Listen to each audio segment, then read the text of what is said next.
പിതാവിന്റെയും പുത്രന്റെയും പരിശുദ്ധാത്മാവിന്റെയും നാമത്തിൽ അമ്മേ പരിശുദ്ധ അമ്മേ, അമ്മേ പരിശുദ്ധ ദൈവമാതാവേ, കൃപാസനത്തിലൂടെ ഞങ്ങളുടെ ദേശത്തിനും അമ്മ മധ്യസ്ഥം തേടി തന്ന എല്ലാ അനുഗ്രഹങ്ങൾക്കും കൃപകൾക്കും ഞങ്ങളിപ്പോൾ ഹൃദയം നിറഞ്ഞ നന്ദി പറയുന്നു. അമ്മേ പരിശുദ്ധമ്മേ, ദൈവമാതാവേ, 2004 ഡിസംബർ 7 ഉച്ചകഴിഞ്ഞ് 2:30 കൃപാസനത്തിൽ സംഭവിച്ച അമ്മയുടെ പ്രത്യക്ഷപ്പെടലിനെ കുറിച്ച് തിരുസഭയ്ക്ക് സമർപ്പിച്ചിരിക്കുന്ന പഠനരേഖകളുടെ മേൽ സഭാത്മകമായ പഠനം ആരംഭിക്കുവാൻ ഞങ്ങൾ പ്രാർത്ഥിക്കുന്നു.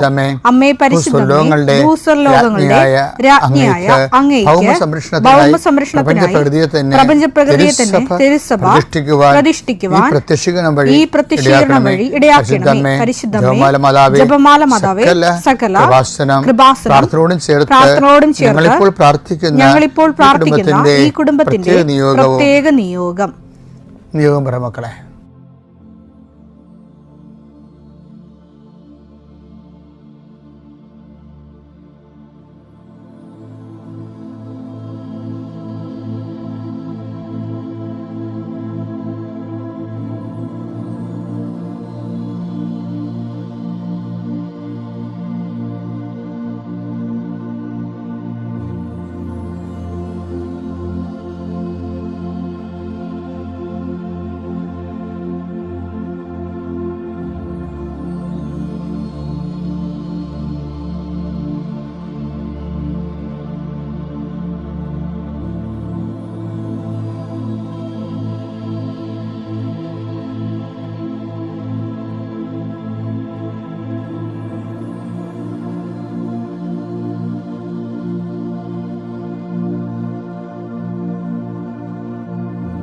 അമ്മയുടെ പ്രത്യക്ഷീകരണത്തിന്റെ ഈ അനുഗ്രഹവേളയിൽ ഞങ്ങൾക്ക് സാധിച്ചു തരുവാൻ കനിയണമേ.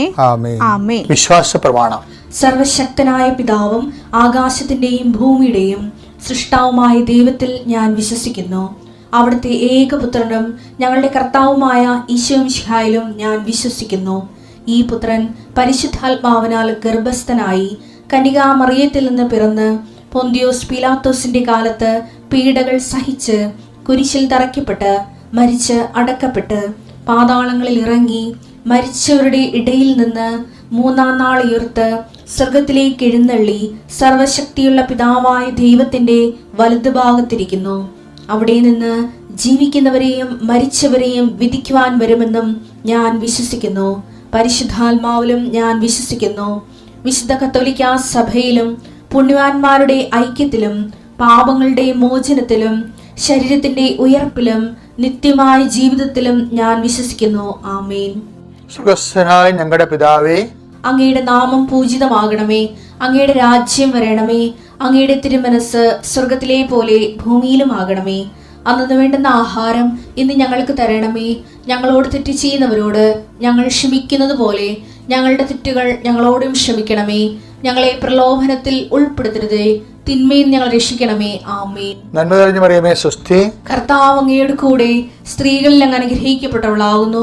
അങ്ങയുടെ ഉദരത്തിൻ ഫലമായി ഈശോ അനുഗ്രഹിക്കപ്പെട്ടവനാകുന്നു. പരിശുദ്ധ മറിയമേ, തമ്പുരാന്റെ അമ്മേ, പാപികളായ ഞങ്ങൾക്ക് വേണ്ടി ഇപ്പോഴും ഞങ്ങളുടെ മരണസമയത്തും തമ്പുരാനോട് അപേക്ഷിക്കണമേ. ആമേൻ. കർത്താവേ, നിന്റെ ഉന്നതമായ നാമത്തിന് സ്തോത്രം ചെയ്യാം. കർത്താവേ, നിന്റെ വിശുദ്ധ പൗരോഹിത്യത്തെ മഹത്വപ്പെടുത്തണമേ. കർത്താവേ, സഭയിലുള്ള സാന്നിധ്യം പ്രകടമാക്കണമേ. 40 വർഷം അർപ്പിച്ച കുർബാനയുടെ യോഗ്യതയാൽ കൃപാസ്ഥാനത്താരെ ജീവനോടെ പ്രത്യക്ഷപ്പെട്ട പരിശുദ്ധ അമ്മയുടെ പ്രത്യക്ഷീകരണ സ്ഥിരീകരണത്തിനായി ഇന്ന് കൃപാസ്ഥാനത്താരെ നടക്കുന്ന 10,000-കണക്കിന് മനുഷ്യരുടെ പ്രാർത്ഥനയോട് കൂടെ ദൈവവേദനെ ഞാൻ നിന്നെ ഈശോനാമത്തിൽ ആസ്വദിക്കുന്നു. കർത്താവേ, ജോലിയില്ലാത്തവര്, വീടില്ലാത്തവര്,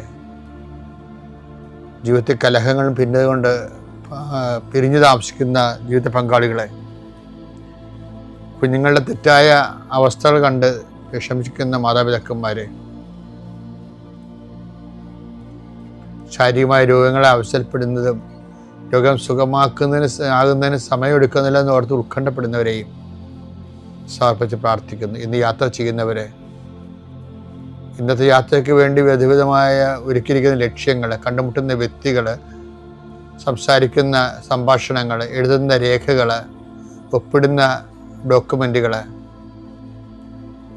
പങ്കെടുക്കുന്ന ഇൻ്റർവ്യൂകൾ, സെൻഡ് ചെയ്യുന്ന മെസ്സേജുകൾ എല്ലാം കർത്താവിൻ്റെ കൃപയാൽ നിറയപ്പെടാനും നീ ഇന്ന് തിരികെ എത്തുന്ന സമയത്ത് കർത്താവിൻ്റെ കൃപ നിന്നെ നിറഞ്ഞു നിന്നുകൊണ്ട് സന്തോഷം വന്ന് ഉറങ്ങുവാനും ഇന്നത്തെ ദിവസം മുൻനിർത്തി നീ കണ്ടുമുട്ടുന്ന ഓരോ നിമിഷങ്ങളെയും, നിൻ്റെ ഓരോ സമയങ്ങളെയും, സന്ദർഭങ്ങളെയും, എല്ലാം സംരംഭങ്ങളെയും പരിശുദ്ധമ്മ ദൈവമാതാവിൻ്റെ മധ്യസ്ഥത്തിൽ രാത്രിയും തിരിച്ചെത്തുന്നവരെ കർത്താവിൻ്റെ നാമത്തിൽ മാതാവിൻ്റെ മധ്യസ്ഥതയും ഞാൻ നിൻ്റെ ജീവിതത്തെയും നിൻ്റെ കുടുംബത്തെയും ഈശോ നാമത്തെ ആശീർവദിക്കുന്നു.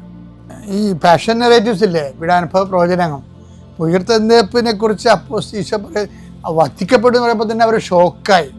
പിന്നെ ഉയർത്തെഴുന്നേൽപ്പിനെ കുറിച്ച് അവർക്ക് അത്ര ബോധമല്ല, പക്ഷെ അത് നിഗൂഢമായിട്ട് അവിടെ ഇരിക്കുക. അതുകൊണ്ട് അവർക്ക് ബോധമല്ലെങ്കിലും അവരെ ലളിതമാക്കി ഈശോ അത് കൊടുക്കണില്ല.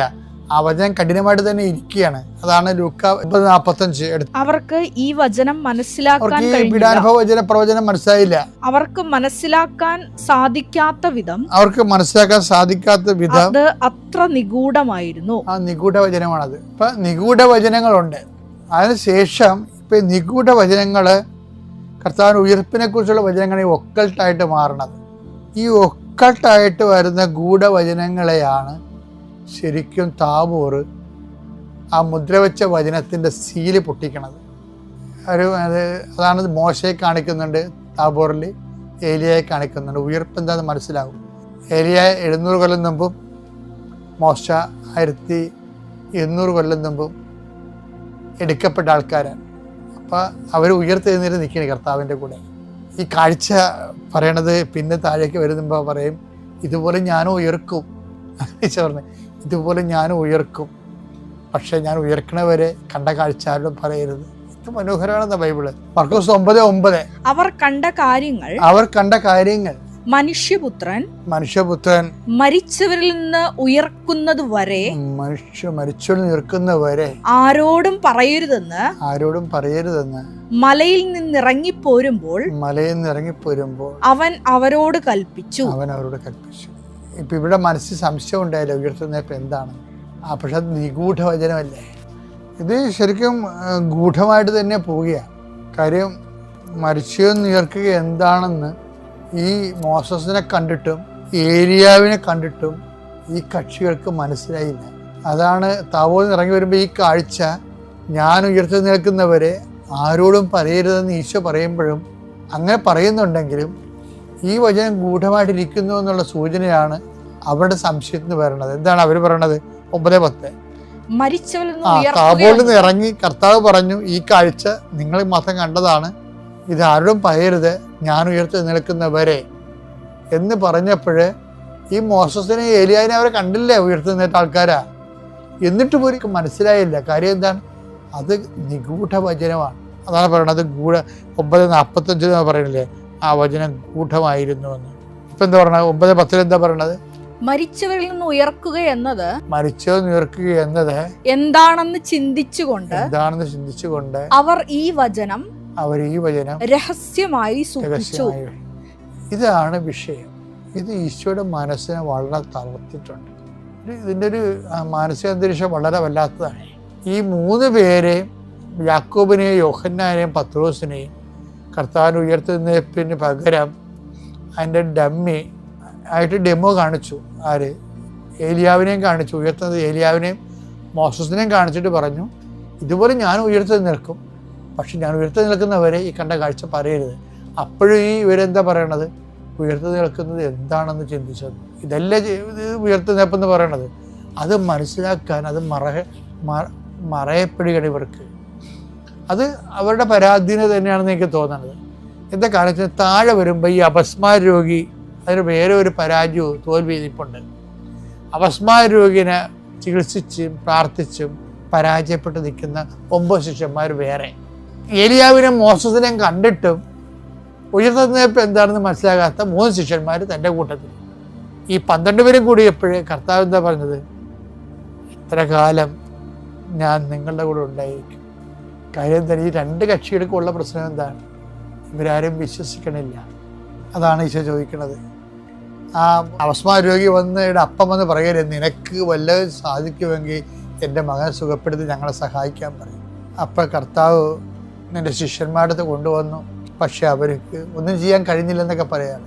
അപ്പം കർത്താവ് ചോദിക്കും, എത്ര കാലം ഞാൻ നിങ്ങളോട് ഉണ്ടായിരിക്കും? മത്തായി 17:17 യേശു പ്രതിവചിച്ചു, വിശ്വാസമില്ലാത്തതും വിശ്വാസമില്ലാത്ത ഈ 9 പേര് മാത്രമല്ലേ, താബോറിൽ നിന്നിറങ്ങിയ ആ കക്ഷികൾക്കും വിശ്വാസക്കുറവുണ്ട്. എന്താണ്? ഇതുപോലെ മോസത്തിനും ഏരിയാനും പോലെ ഞാൻ ഉയർത്തെഴുന്നേൽക്കുമെന്ന് പറഞ്ഞപ്പോഴും, എൻ്റെ ഉയർത്തെഴുന്നേൽപ്പ് കഴിഞ്ഞിട്ട് ഈ ദൃശ്യം പറയാമെന്ന് പറഞ്ഞപ്പോഴും അവരപ്പോഴും ചിന്തിക്കുകയാണ്, എന്താണ് ഉയർത്തെഴുന്നേൽപ്പ്?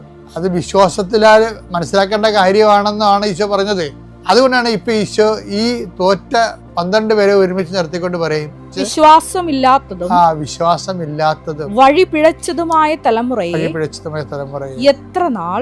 വഴി പിഴച്ചെന്ന് വെച്ച് കഴിഞ്ഞാല് യേശുവിനെ ദൈവികമായി മനസ്സിലാക്കേണ്ട ഒരു വഴിയില്ലേ, അതിന് ഒരു അപഭ്രംശം വന്നിട്ടുണ്ട്. ഇവര് യേശുവിനെ ഭൗതികമായിട്ടാണ് ഇപ്പോഴും മനസ്സിലാക്കുന്നത്. പൊളിറ്റിക്കൽ മിസ്സിഹായിട്ടാണ് ഇവർ മനസ്സിലാക്കുന്നത്. രാഷ്ട്രീയ ക്രിസ്തുവായിട്ടാണ്.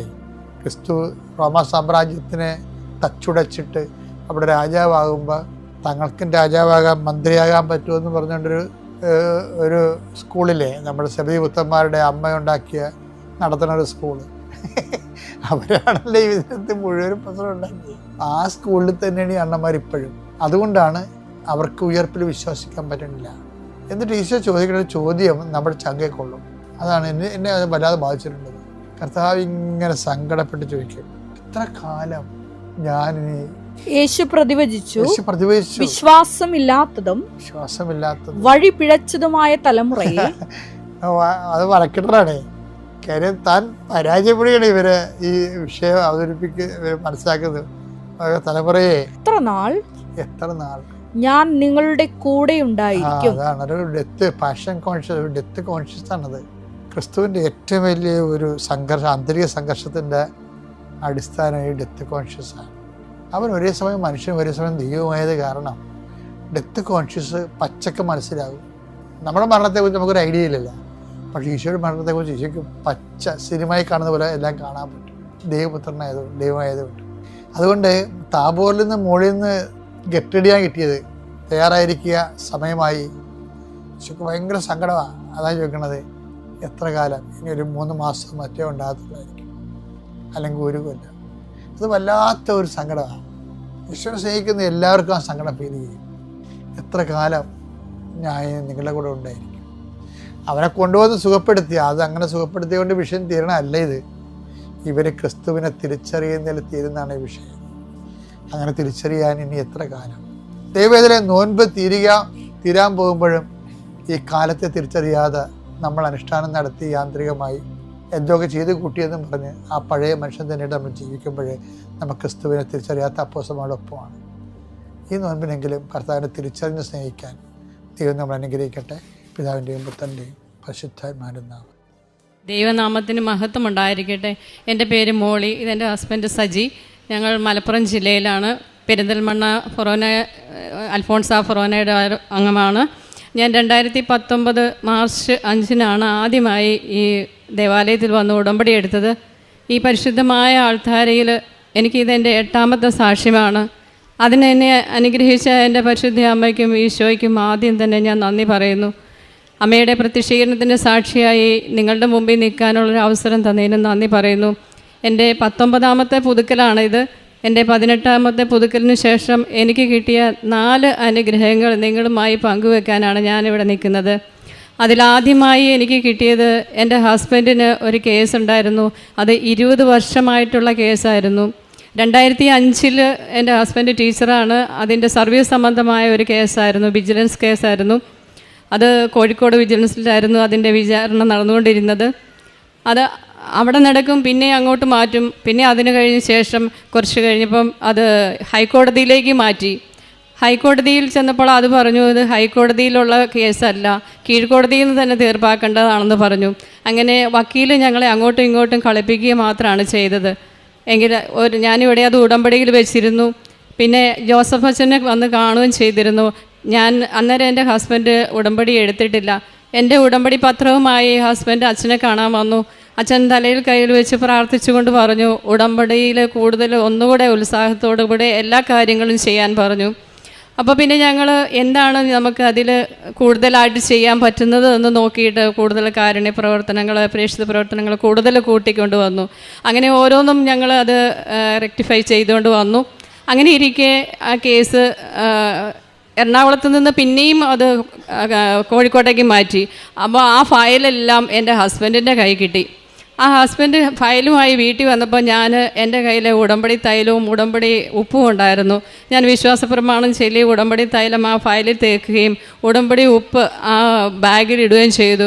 അതിനുശേഷം വക്കീലിനെ കൊണ്ടു കൊടുത്തു. പിന്നെ ഹസ്ബൻഡ് പറഞ്ഞു, ഈ വക്കീലിനെ നമുക്ക് മാറാം, ഈ വക്കീൽ ഇതിൽ നിന്നൊരു തീരുമാനം ഉണ്ടാക്കുമെന്ന് തോന്നുന്നില്ല എന്ന് പറഞ്ഞു.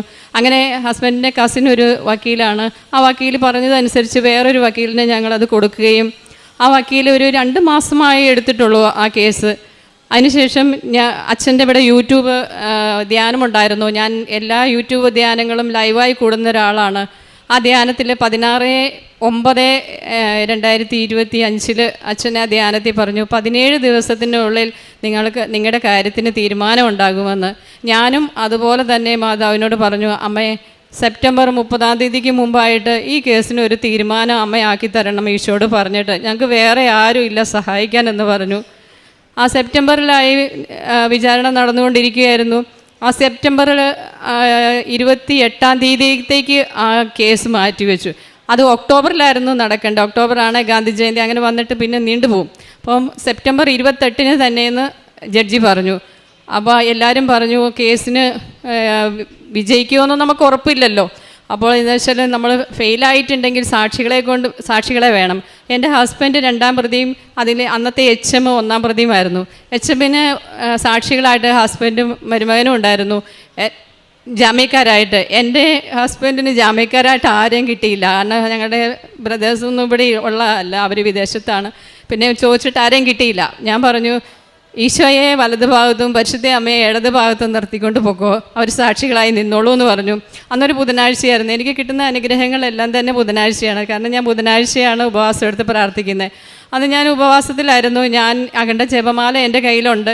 ഞാൻ ആ ജപമാല ചൊല്ലി പ്രാർത്ഥിച്ചുകൊണ്ടേ ഇരുന്നു. ഉച്ചയായപ്പോഴും ഹസ്ബൻഡ് പറഞ്ഞു, ഒന്നും ആയിട്ടില്ല, ഇതുവരെയും വിളിച്ചിട്ടില്ല എന്ന്. 4 മണിയായപ്പോഴും ജഡ്ജി വരുന്നില്ല. അപ്പോൾ എല്ലാവർക്കും പേടിയായി. കാരണം ശനി എന്താണ് ആ ജഡ്ജി എന്ന് പറയുന്ന നിയമം അങ്ങോട്ടും ഇങ്ങോട്ടും ഒരു വീഴുകയില്ലാത്ത ഒരാളാണ്. അതിനുശേഷം നിയമം അനുസരിച്ച് മാത്രമേ എന്തും ചെയ്യുള്ളൂ. അപ്പോൾ എല്ലാവർക്കും ഇതായി. കാരണം എൻ്റെ ഹസ്ബൻഡിനാണ് ജാമ്യക്കാരും ഇല്ല. പക്ഷേ 4:30 ആയപ്പോഴേക്കും ജഡ്ജി ചേംബറിൽ വന്നിരുന്നു ഉടനെ തന്നെ ജഡ്ജി പറഞ്ഞു, 2 പേരെയും കുറ്റവിമുക്തമാക്കിയിരിക്കുന്നു എന്ന്. അത് വേറെ ആരുമല്ല, പരിശുദ്ധ അമ്മ അവിടെ സമയത്തിൻ്റെ മേൽ അധികാരമുള്ള എൻ്റെ പരിശുദ്ധ അമ്മയും ഈശോയും ഇടപെട്ടതുകൊണ്ട് മാത്രമാണ് ഞങ്ങൾക്ക് ആ കേസിൽ അന്ന് ഞങ്ങളുടെ കേസിന് വെറുതെ വിടാൻ കാരണമായത്. ഇല്ലെങ്കിൽ അത് പല കാരണങ്ങൾ കൊണ്ട് നീണ്ടുപോയാൽ ആ 20 വർഷം ഞങ്ങൾക്ക് പോയതുപോലെ ഇനിയും കുറേ വർഷങ്ങൾ പോകുമായിരുന്നു. പക്ഷേ എൻ്റെ അമ്മ സമയത്തിൻ്റെ മേൽ അധികാരമുള്ള സത്യമാൻ തന്നെയാണ്. നമ്മൾ എത്രയും നെഞ്ചുരുകി പ്രാർത്ഥിച്ചിട്ടുണ്ടെങ്കിൽ നമ്മുടെ ആ പ്രാർത്ഥന പരിശുദ്ധ അമ്മ കേൾക്കും, ഈശോയോട് പറയും, നമുക്കത് വാങ്ങിച്ചു തരും. അതുപോലെ തന്നെ റോമ 3:4 വിചാരണയിൽ നിങ്ങൾ വിജയിക്കുമെന്നുള്ള ആ വചനവും എനിക്ക് പറഞ്ഞു തന്നു. ഏതൊരു പ്രതിസന്ധി ഉണ്ടായെങ്കിലും ഞാനത് വചനം എടുത്ത് വായിക്കും, അത് നമുക്ക് നടത്തി തരുകയും ചെയ്യും.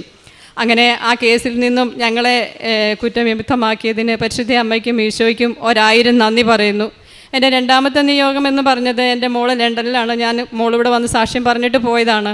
35 ലക്ഷം രൂപ വേണം അവളുടെ ഫീസായിട്ട് അടയ്ക്കാൻ. 27 ലക്ഷം രൂപയെ ഞങ്ങൾ കൊടുത്തിട്ടുള്ളൂ. ബാക്കി 8 ലക്ഷം രൂപ ഉണ്ടാകണം ജനുവരി 31 ജനുവരി 27 വരെ ഞങ്ങളുടെ കയ്യിൽ പൈസയൊന്നുമില്ല. എൻ്റെ ഹസ്ബൻഡ് പലരോടും ചോദിച്ചു. ഹസ്ബൻഡിന് കിട്ടാനുള്ള ആനുകൂല്യങ്ങളൊന്നും കിട്ടിയിട്ടില്ല. അപ്പോൾ ഹസ്ബൻഡ് ചോദിച്ചിട്ട് അതും കിട്ടിയില്ല. ഒരു ദിവസമേ പിന്നെ ഉള്ളൂ. 28 ഞാൻ ഉപവാസം എടുത്ത് പ്രാർത്ഥിക്കുമായിരുന്നു. അപ്പം ഞാൻ പരിശുദ്ധ അമ്മയോട് പറഞ്ഞു, അമ്മയെ സമയത്തിൻ്റെ മേൽ അധികാരമുള്ള അമ്മയല്ലേ. അതുപോലെ ഫിലിപ്പി 4:19, 20, 21 ആ വചനങ്ങൾ ചൊല്ലി ഞാൻ പ്രാർത്ഥിച്ചു. അങ്ങനെ ഓരോ വചനങ്ങളുമാണ് ഞാൻ അതിനുവേണ്ടി ചൊല്ലി പ്രാർത്ഥിക്കുന്നത്. അതുപോലെ ജപമാല ചൊല്ലും. അങ്ങനെ പ്രാർത്ഥിച്ചു കഴിഞ്ഞപ്പം 28 ഞങ്ങൾക്ക് ആ 8 ലക്ഷം രൂപയും കിട്ടിയത്. ആ 8 ലക്ഷം രൂപ ഞങ്ങൾക്ക് കിട്ടിയത് പലരുമായി ഞങ്ങൾ സഹായിച്ചു. അതുപോലെ തന്നെ എൻ്റെ മോളുടെ കൂടെ പോയ ടീച്ചർ പൈസ തികഞ്ഞില്ലെങ്കിൽ എന്നോട് പറയണമെന്ന് ഞാൻ വിളിക്കാനിരിക്കുമായിരുന്നു എന്ന് പറഞ്ഞു. ഞങ്ങളങ്ങോട്ട് പറഞ്ഞപ്പം അതും തന്ന് ഞങ്ങളെ അനുഗ്രഹിച്ച് മോളുടെ ഫീസെല്ലാം 8 ലക്ഷം രൂപ ഒരു ദിവസം കൊണ്ടാണ് ഉണ്ടാക്കിയത്. അതും എൻ്റെ പരിശുദ്ധ അമ്മയും ഈശോയും സഹായിച്ചുകൊണ്ട് മാത്രമാണ്, അല്ല ഞങ്ങളുടെ കയ്യിലൊന്നും ഉണ്ടായിരുന്നില്ല. അതിന് ഞാൻ പരിശുദ്ധ അമ്മയ്ക്കും ഈശോയ്ക്കും 1000 നന്ദി പറയുന്നു. പിന്നീട് ഒരു ടീച്ചറിന് എനിക്ക് കുറച്ച് ഗോൾഡ് എടുത്ത് കൊടുക്കേണ്ട ആവശ്യമുണ്ടായിരുന്നു. അത് അവർ നിർബന്ധമായിട്ടും എൻ്റെ മോൾക്ക് വേണ്ടി തന്നാണ്, നിർബന്ധമായിട്ടും എനിക്ക് അന്ന് തന്നെ കിട്ടണം, അതിന് മാറ്റം വരാൻ പാടില്ല എന്ന് പറഞ്ഞു. അപ്പോൾ ഞാൻ ജപമാല ചൊല്ലി മാതാവിനോട് പ്രാർത്ഥിച്ചു, അമ്മയെ എങ്ങനെ ഞാൻ 3-3.5 ലക്ഷം രൂപയോളം ഉണ്ടാക്കണം, എങ്ങനെ ഞാൻ ഉണ്ടാക്കുമെന്ന് എനിക്കറിയില്ല. പക്ഷേ അമ്മ എന്നെ ഈശോയോട് പറഞ്ഞ് എനിക്കതിനെ സഹായിക്കണം എന്ന് പറഞ്ഞു. ഞാൻ രാത്രി 3 മണിക്ക് എഴുന്നേറ്റ് ജപമാല ചൊല്ലി പ്രാർത്ഥിക്കും.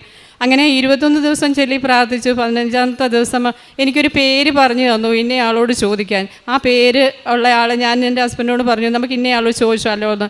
അവരോട് പിറ്റേ ദിവസം തന്നെ ചോദിച്ചപ്പോൾ അവർ പറഞ്ഞു, എൻ്റെ കുറച്ച് ഫണ്ടുണ്ട്, അത് ഞാൻ FD ഇട്ടേക്കുകയാണ്, പിന്നെ കുറച്ച് ഗോൾഡ് ഉണ്ട്, അത് തരാമെന്ന്. അങ്ങനെ തന്ന് അതും എന്നെ ഈശോയും അമ്മയും സഹായിച്ച് അതേ നാണക്കേടിൽ നിന്നും എന്നെ രക്ഷിച്ചു. പിന്നീട് ഞങ്ങളുടെ ഒരു കാറുണ്ടായിരുന്നു, ആ കാറ് ഞങ്ങൾക്ക് പ്ലഡ്ജിന് വെച്ചിരിക്കുകയായിരുന്നു, അതെടുക്കാൻ ഞങ്ങൾക്ക് പറ്റിയില്ല. അപ്പോൾ ഞാൻ എന്നും അമ്മയോട് പറയും, ഞങ്ങൾക്ക് എല്ലാ ദിവസവും പള്ളിയിൽ പോകുമ്പോൾ ഒരു ദിവസം പോലും മുടക്കാറില്ല. അപ്പോൾ പള്ളിയിൽ പോകണമെങ്കിൽ ഞങ്ങൾക്ക് കാറ് വേണം, അതിനുവേണ്ടി മാത്രമാണ്, വേറെ എവിടെ പോകാനും എനിക്ക് കാറില്ലെങ്കിലും കുഴപ്പമില്ല. പള്ളിയിൽ പോകാൻ രാവിലെയാണ് സമയം, അല്ലെങ്കിൽ വൈകും, ഞങ്ങൾക്ക് പള്ളിയിലെത്താൻ കഴിയില്ല. അപ്പോൾ അതും പ്രാർത്ഥിച്ച് അതും എൻ്റെ പരിശുദ്ധ അമ്മ ഈശോയിൽ നിന്ന് ഞങ്ങൾക്ക് വാങ്ങിച്ചു തന്നു. അപ്പോൾ നമ്മുടെ കഴിവോ പ്രയത്നമോ അല്ല, ദൈവത്തിൻ്റെ ദാനമാണ് എല്ലാം.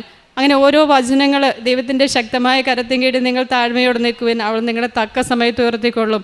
അങ്ങനെ 1 പത്രോസ് 5:6 ഈ വചനമെല്ലാം ഞാൻ പറഞ്ഞ് പ്രാർത്ഥിക്കുമായിരുന്നു. ജപമാല ചെല്ലുന്നതിന് എനിക്കൊരു മടിയുമില്ല, എത്ര വേണേലും ജപമാല ചെല്ലും. പിന്നീട് എൻ്റെ പ്രേക്ഷിത പ്രവർത്തനം എന്ന് പറയുന്നത്, ഞാൻ 4-5 കെട്ട് പത്രം മേടിച്ചുകൊണ്ട് പോകും. ആ പത്രം വാങ്ങിച്ചുകൊണ്ട് പോയെന്നാൽ ഞാൻ ജപമാല ചൊല്ലും, ഞാൻ അത് വായിക്കും. പിന്നീട് ഞാൻ എന്നും വിശ്വാസ പ്രമാണം ചൊല്ലി ഉടമ്പടി തൈലം ആ ഓരോ പത്രത്തിലും തേക്കും. ഞാൻ പറഞ്ഞു, അമ്മ ഈശോയെ, ഇതറിയുന്ന എല്ലാവരെയും പരിശുദ്ധ അമ്മയുടെ സാക്ഷികളായി മാറ്റണേ. ആരെങ്കിലും ഒരാളെങ്കിലും ഇതിൽ ഈശോയെ അറിയാൻ ആഴപ്പെടുത്താനും ഇടയായിട്ടുണ്ടെങ്കിൽ അതിന് ഞാനൊരു സാക്ഷിയാകുമല്ലോ എന്ന് പറഞ്ഞ് എൻ്റെ സാക്ഷ്യങ്ങൾ പറഞ്ഞിട്ടാണ് ഞങ്ങൾ കൊടുക്കുന്നത്. പിന്നീട് ഞാൻ നേർന്നായിരുന്നു കേസിൽ വിജയിച്ച എൻ്റെ ഹസ്ബൻഡിനെ കൊണ്ട് ഉടമ്പടി എടുപ്പിക്കാമെന്ന്. ഹസ്ബൻഡ് കഴിഞ്ഞ പ്രാവശ്യം വന്ന് ഉടമ്പടി എടുത്തു, ഇപ്പോൾ ഉടമ്പടി പുതുക്കുകയും ചെയ്തു. പിന്നെ ഞങ്ങൾ എല്ലാ ദിവസവും കുർബാനയ്ക്ക് പോകും, കുർബാന മുടക്കാറില്ല. 2 ആഴ്ചയുള്ള കുമ്പസാരം അത് കറക്റ്റായിട്ട് ചെയ്യാറുണ്ട്. അരമണിക്കൂർ ബൈബിൾ വായന അത് ഇതുവരെയും മുടങ്ങിയിട്ടില്ല. പിന്നെ ഈശോയോടുള്ള സ്വന്തമായിട്ടുള്ള പ്രാർത്ഥനകൾ ഏത് നേരവും ഈശോയോട് തന്നെയാണ്, മാതാവിനോടും ഈശോയോടുമാണ് പ്രാർത്ഥിക്കുന്നത്. പിന്നെ ഡെയിലി ബ്രെഡ് എല്ലാ ദിവസവും ഞാൻ എൻ്റെ സ്റ്റാറ്റസായി ഇടും. ഞാനൊരു ബ്യൂട്ടി തെറാപ്പിസ്റ്റാണ്. അപ്പോൾ ചിലർ പറയും, മാഡത്തിൻ്റെ സ്റ്റാറ്റസ് കണ്ടിരുന്നു എന്നൊക്കെ പറയാറുണ്ട്. പക്ഷേ ഞാൻ അത് പറയും. പിന്നെ വരുന്നവരോടൊക്കെ ഞാൻ ഈശോയെക്കുറിച്ചും മാതാവിനെക്കുറിച്ചും പറയും. പിന്നെ മാതാവിൻ്റെ ഞാൻ പ്രത്യക്ഷീകരണത്തിൻ്റെ 100 കോപ്പി, അത് പ്രത്യക്ഷീകരണ പ്രാർത്ഥന എഴുതിയതും മാതാവിൻ്റെ ഒരു ഫോട്ടോ ഉള്ള 100 കോപ്പി അച്ചടിച്ച് അത് ഞങ്ങൾക്ക് എല്ലാവർക്കും ഞങ്ങൾ വിതരണം ചെയ്തു. പിന്നെയായിട്ട് ഞങ്ങൾ ഓൾഡേജ് ഹോമിൽ കാരുണ്യ പ്രവൃത്തിയായിട്ട് ചെയ്യുന്നത്, ഓൾഡേജ് ഹോമുകളിൽ പോകും, അവിടെ നമുക്ക് ചെയ്യാൻ പറ്റുന്നത് ചെയ്യും, അവരോട് കുറച്ച് സംസാരിക്കും, നമുക്ക് ചെയ്യാൻ പറ്റുന്ന ഉപകാരങ്ങൾ അവർക്ക് ചെയ്യും. ഞാൻ പോകുന്ന വഴിക്ക് ആരെങ്കിലും കണ്ടിട്ടുണ്ടെങ്കിൽ അവർക്ക് എന്താ വേണ്ടതെന്ന് വെച്ചെന്നാൽ ഇപ്പം നമ്മളെക്കൊണ്ട് ചെയ്യാൻ പറ്റുന്ന രീതിയിലുള്ള കാരുണ്യ പ്രവൃത്തികളെല്ലാം ചെയ്യും. പിന്നെ ആത്മീയമായിട്ടും ഒരുപാട് വളർന്നു. പിന്നെ കുറച്ച് എന്ന് വെച്ചാൽ എല്ലാത്തിലും നമുക്ക് എളിമയോടുകൂടി ജീവിക്കാൻ പറ്റുന്നുണ്ട്. എന്നുവെച്ചാൽ ഒന്നും നമ്മുടെ കഴിവല്ല, ദൈവം നമുക്ക് തന്നിട്ടുണ്ടെങ്കിൽ അതാണ് നമ്മുടെ ദാനം എന്ന് എപ്പോഴുള്ള ആ ഒരു ചിന്ത എന്നതിലുണ്ടായിട്ടുണ്ട്. പിന്നെ ഏത് നേരവും ഞാൻ അമ്മയുടെ പ്രത്യക്ഷീകരണത്തിൻ്റെ സാക്ഷിയാകണമെന്നാണ് എൻ്റെ 1ാമത്തെ നിയോഗം എഴുതുന്നത്. അമ്മയുടെ പ്രത്യക്ഷീകരണം സഭ അംഗീകരിക്കുകയും ചെയ്യണം. ഇതൊക്കെയാണ് ഞാൻ എപ്പോഴും പ്രാർത്ഥിക്കുന്നത്. പിന്നെ അഖണ്ഡ ജപമാല ഗ്രൂപ്പ് തുടങ്ങിയിട്ടുണ്ട്. അത് ഞങ്ങൾ മാസത്തിലൊരിക്കൽ എല്ലാവരും കൂടിയിട്ട്, കുറച്ച് പേരുണ്ട് അത് കൂടിയിട്ട് ജപമാല ചെല്ലാറുണ്ട്. അങ്ങനെ ഈശോയ്ക്കും പരിശുദ്ധ അമ്മയെ മഹത്വപ്പെടുത്തി ജീവിക്കണമെന്ന ഇനിയുമുള്ള കാര്യങ്ങൾ ഇപ്പം ഞാൻ 7 വർഷമായി ഈ ഉടമ്പടിയിൽ തന്നെ നിലനിൽക്കുന്നു. ഒരു ദിവസം പോലും എനിക്ക് ആ പ്രത്യക്ഷീകരണ പ്രാർത്ഥനയോ മുടക്കാറില്ല ഞാൻ. അതുപോലെ ദിവ്യബലി പങ്കാളിത്തം, പിന്നെ ചൊവ്വാഴ്ച ദിവസങ്ങളിൽ യൂട്യൂബിലുള്ള അച്ഛൻ്റെ ഉടമ്പടി ധ്യാനം, ഇതൊക്കെ എനിക്ക് അന്നേരം തന്നെ കാണണം. അതിലാണ് ഞാൻ ഉറച്ചു നിൽക്കുന്നത് തന്നെ. ജീവിതാവസാനം വരെ ഈ ഉടമ്പടിയിൽ തുടരണം എന്ന് തന്നെയാണ് എൻ്റെ കുടുംബത്തിൻ്റെ ആഗ്രഹം. പരിശുദ്ധ അമ്മയും ഈശോയും തന്ന എല്ലാ അനുഗ്രഹങ്ങൾക്കും 1000 നന്ദി പറയുന്നു. എൻ്റെ ഹസ്ബൻഡിന് കൊടുക്കാൻ ഒന്ന് നന്ദി പറയാനായിട്ട്. ഈശോയ്ക്കും പരിശുദ്ധ മാതാവിനും 1000 നന്ദി. 12/11/25 ഞാനിവിടെ വന്ന് ഉടമ്പടി എടുക്കുന്നത്. അതിനുശേഷം എനിക്കും എൻ്റെ കുടുംബത്തിനും ലഭിച്ച എല്ലാ അനുഗ്രഹങ്ങൾക്കും ഇവിടെ പറഞ്ഞു കഴിഞ്ഞു. എല്ലാ അനുഗ്രഹങ്ങൾക്കും പ്രത്യേകം ഞാൻ നന്ദി പറയുകയാണ്. ആത്മീയമായി പ്രാർത്ഥനാ ജീവിതത്തിൽ കൂടുതൽ ഉയരുവാനും കൂടുതൽ പ്രേക്ഷിത പ്രവർത്തനങ്ങൾ നടത്തുവാനും എനിക്ക് സാധിക്കുന്നുണ്ട്. അതിലും ഞാൻ പ്രത്യേകം നന്ദി പറയുന്നു. പിൻപിലും അവിടുന്ന് എനിക്ക് കാവൽ നിൽക്കുന്നു. അവിടുത്തെ കരം എൻ്റെ മേലുണ്ട്. സങ്കീർത്തനം 139 5-ാം വചനമാണ്. പിന്നിലും മുൻപിലും നമ്മുടെ കഴിഞ്ഞ കാലത്തും വർത്തമാനകാലത്തും വരാനിരിക്കുന്ന കാലത്തുമെല്ലാം ദൈവത്തിൻ്റെ കരുതലിലാണ്. ദൈവത്തിൻ്റെ സാന്നിധ്യവും സംരക്ഷണവും വളരെ സ്നേഹപൂർവ്വം നമ്മുടെ കൂടെയുണ്ട് എന്നാണ് ഓരോ ഉടമ്പടി മക്കളും ഇവിടെ വന്ന് സാക്ഷ്യപ്പെടുത്തുന്നത്. ദൈവത്തിൻ്റെ കരങ്ങൾ നമ്മുടെ മേലുണ്ട്. ദൈവത്തിൻ്റെ അനുഗ്രഹവും സംരക്ഷണവും നമ്മുടെ മേലുണ്ട്. പരിശുദ്ധ അമ്മയുടെ ജീവിതത്തിൽ നാം ഇത് തന്നെയാണ് കാണുന്നത്. ഇതാ കർത്താവിൻ്റെ ദാസി, നിൻ്റെ വചനം പോലെ എന്നിലാവട്ടെ എന്നാണ് ലൂക്കായുടെ സുവിശേഷം 1-ാം 38-ാം പറയുന്നത്. ഉടമ്പടി മക്കൾക്ക് ഒരിക്കലും ലജ്ജിക്കപ്പെടുവാനുള്ള കാരണം കൊടുക്കാറില്ല. ഈശോയമ്മയെ ചേർന്ന് നിന്ന് ഇവിടെ ഓരോ കാര്യങ്ങളും നടത്തി കൊടുക്കുന്നതായിട്ടാണ് നാം ഓരോ സാക്ഷ്യത്തിലും നാം കാണുന്നത്. വീണ്ടും പറയുകയാണ്, ഒരുപക്ഷെ ഇവരുടെ ആത്മീയ ജീവിതത്തിലുള്ള ആസ്തിയാവാം. ഇവർക്ക് നല്ലൊരു ഡിപ്പോസിറ്റ് ഉണ്ട്. 19 പ്രാവശ്യം പുതുക്കിയ ഒരു ഉടമ്പടി ജീവിതമാണ്. 7 വർഷമുള്ള ഉടമ്പടി ജീവിതം. ഇവരുടെ ഡിപ്പോസിറ്റിൻ്റെ കാരണം മാത്രം ആത്മീയതയുടെ ഒരു ഡിപ്പോസിറ്റിൽ നിന്നായിരിക്കാം ഇവർക്കുള്ള അനുഗ്രഹങ്ങൾ ലഭിക്കുന്നത്. പിന്നീട് ഈ മകൾ പറഞ്ഞ ഗോൾഡ് കൊടുക്കാനുണ്ടായിരുന്നു. അതും ഇതുപോലെ തന്നെയാണ്. സമയച്ചുരുക്കത്തിൻ്റെ അമ്മ ഇടപെട്ട് ഈശോയും അമ്മയും കൂടെ നടത്തി കൊടുക്കുകയായിരുന്നു. കാർ പ്ലഡ്ജും അതുപോലെ തന്നെ പള്ളിയിൽ പോകാനുള്ള ഒരു ആഗ്രഹമായിരുന്നു. അത് നടത്തി കൊടുത്തു. ഇവരുടെ ജീവിതത്തിൽ ഓരോ കാര്യങ്ങളും 8 പ്രാവശ്യം ഉടമ്പടി സാക്ഷ്യങ്ങൾ പറഞ്ഞെങ്കിൽ അത് ഈശോയുടെയും അമ്മയുടെയും സ്നേഹവും വാത്സല്യവും കരുണയും അനുഭവിച്ചറിഞ്ഞ മക്കളാണ് ഇവരെന്ന് നമുക്ക് തീർച്ചപ്പെടുത്താവുന്നതാണ്. അത് ഉടമ്പടി പ്രത്യക്ഷീകരണത്തിൻ്റെ ഒരു വലിയ സാക്ഷ്യമാണ്. 8 പ്രാവശ്യം സാക്ഷ്യം പറഞ്ഞെങ്കിൽ ഈശോയും അമ്മയും ഇവരുടെ കൂടെ ഇവിടെ കരം പിടിച്ച് ഇവരെ മുന്നോട്ട് നയിക്കുന്ന ഒരു ഉടമ്പടിയുടെ ഒരു നല്ലൊരു സാക്ഷികളായിട്ടാണ്, പ്രത്യക്ഷീകരണത്തിലൊരു നല്ല സാക്ഷികളായിട്ടാണ് ഇവരിന്ന് വിശ്വസ്തതയുടെ ഭക്തിയോടെ ഇന്ന് ഈ ആലയത്തിൽ പരിശുദ്ധമ്മയുടെ സന്നിധിയിൽ വന്ന് നിൽക്കുന്നത്. നമ്മുടെ ജീവിതത്തിലും പ്രശ്നങ്ങൾ എന്തു തന്നെയാവാം, മുൻപിലും പിൻപിലും നമ്മളെ കരുതുന്ന, നമ്മൾക്ക് കാവൽ നിൽക്കുന്ന ഒരു ദൈവം നമ്മുടെ കൂടെയുണ്ടെന്ന് നമുക്ക് വിശ്വസിക്കാം. നമ്മുടെ ഉടമ്പടി ജീവിതത്തിലും പ്രതിസന്ധികളും ബുദ്ധിമുട്ടും ഉണ്ടായാലും അതിലൊന്നും തളരാതെ നമുക്കും വിശ്വാസത്തോടെ മുന്നോട്ട് പോകാം. ഈശോയും അമ്മയും നമ്മുടെ കൂടെയുണ്ട്. അവിടുത്തെ കരം നമ്മുടെ മേലുണ്ട് എന്ന വിശ്വാസത്തോടെ നമ്മുടെ ഉടമ്പടി ജീവിതം നമുക്ക് മുന്നോട്ട് നയിക്കാം. മോളിക്കും കുടുംബത്തിനും ലഭിച്ച എല്ലാ അനുഗ്രഹങ്ങൾക്കും നമ്മൾക്ക് കരങ്ങളടിച്ച് ദൈവത്തെ മഹത്വപ്പെടുത്താം. യേശുവേ നന്ദി, യേശുവേ സ്തുതി. ഈശോയ്ക്കും മാതാവിനും 1000 നന്ദി. എൻ്റെ പേര് സ്റ്റെല്ല, ഹസ്ബൻഡ് മനോജ്, കുഞ്ഞ് മകൾ മിക്കേല. ഞങ്ങൾ ഓസ്ട്രേലിയയിലെ മെൽബണിൽ സെൻറ്റ് അൽഫോൻസ കത്തീഡ്രൽ പരീക്ഷയിൽ നിന്ന് വരുന്നു. നാട്ടിൽ സ്ഥലം അങ്കമാലി ചെത്തിക്കോട്. ഞങ്ങളുടെ വിവാഹം കഴിഞ്ഞ് 16 വർഷങ്ങൾക്ക് ശേഷം ഈ കുഞ്ഞിനെ മാതാവിൻ്റെയും ഈശോയുടെയും അനുഗ്രഹമായി ലഭിച്ചതിൻ്റെ നന്ദി പറയാനായിട്ടാണ് ഞങ്ങൾ വന്നത്. 2018-19 കാലത്താണ് ഞങ്ങളോട് കൃപാസനത്തെക്കുറിച്ച് കേൾക്കുന്നത്. ഇവിടെ വന്ന് പ്രാർത്ഥിച്ച ഒരു കുഞ്ഞിനെ ലഭിക്കുമെന്ന് പറഞ്ഞു. പക്ഷെ പറഞ്ഞ് സിൻചേച്ചി ഇവിടെ വന്നിട്ടുണ്ടായിരുന്നില്ല. അപ്പോൾ കേട്ടത് ഉടമ്പടി എടുക്കുന്നത് രാവിലെ 5:30 എഴുന്നേറ്റ് പ്രാർത്ഥിക്കണം, വൈകുന്നേരം ചെറിയൊരു പ്രാർത്ഥനയുണ്ട്, പിന്നെ കുറച്ച് കാര്യങ്ങൾ ചെയ്യാനുണ്ട്. ഞാൻ രാവിലെ 5:30 എഴുന്നേക്കാൻ എനിക്ക് സാധിക്കാത്തൊരാളായതുകൊണ്ട് ഞാൻ പറഞ്ഞു ഞാൻ വരുന്നില്ല, ഞാൻ ഉടമ്പടി എടുക്കുന്നില്ല. പിന്നീട് കോവിഡൊക്കെ ആയി.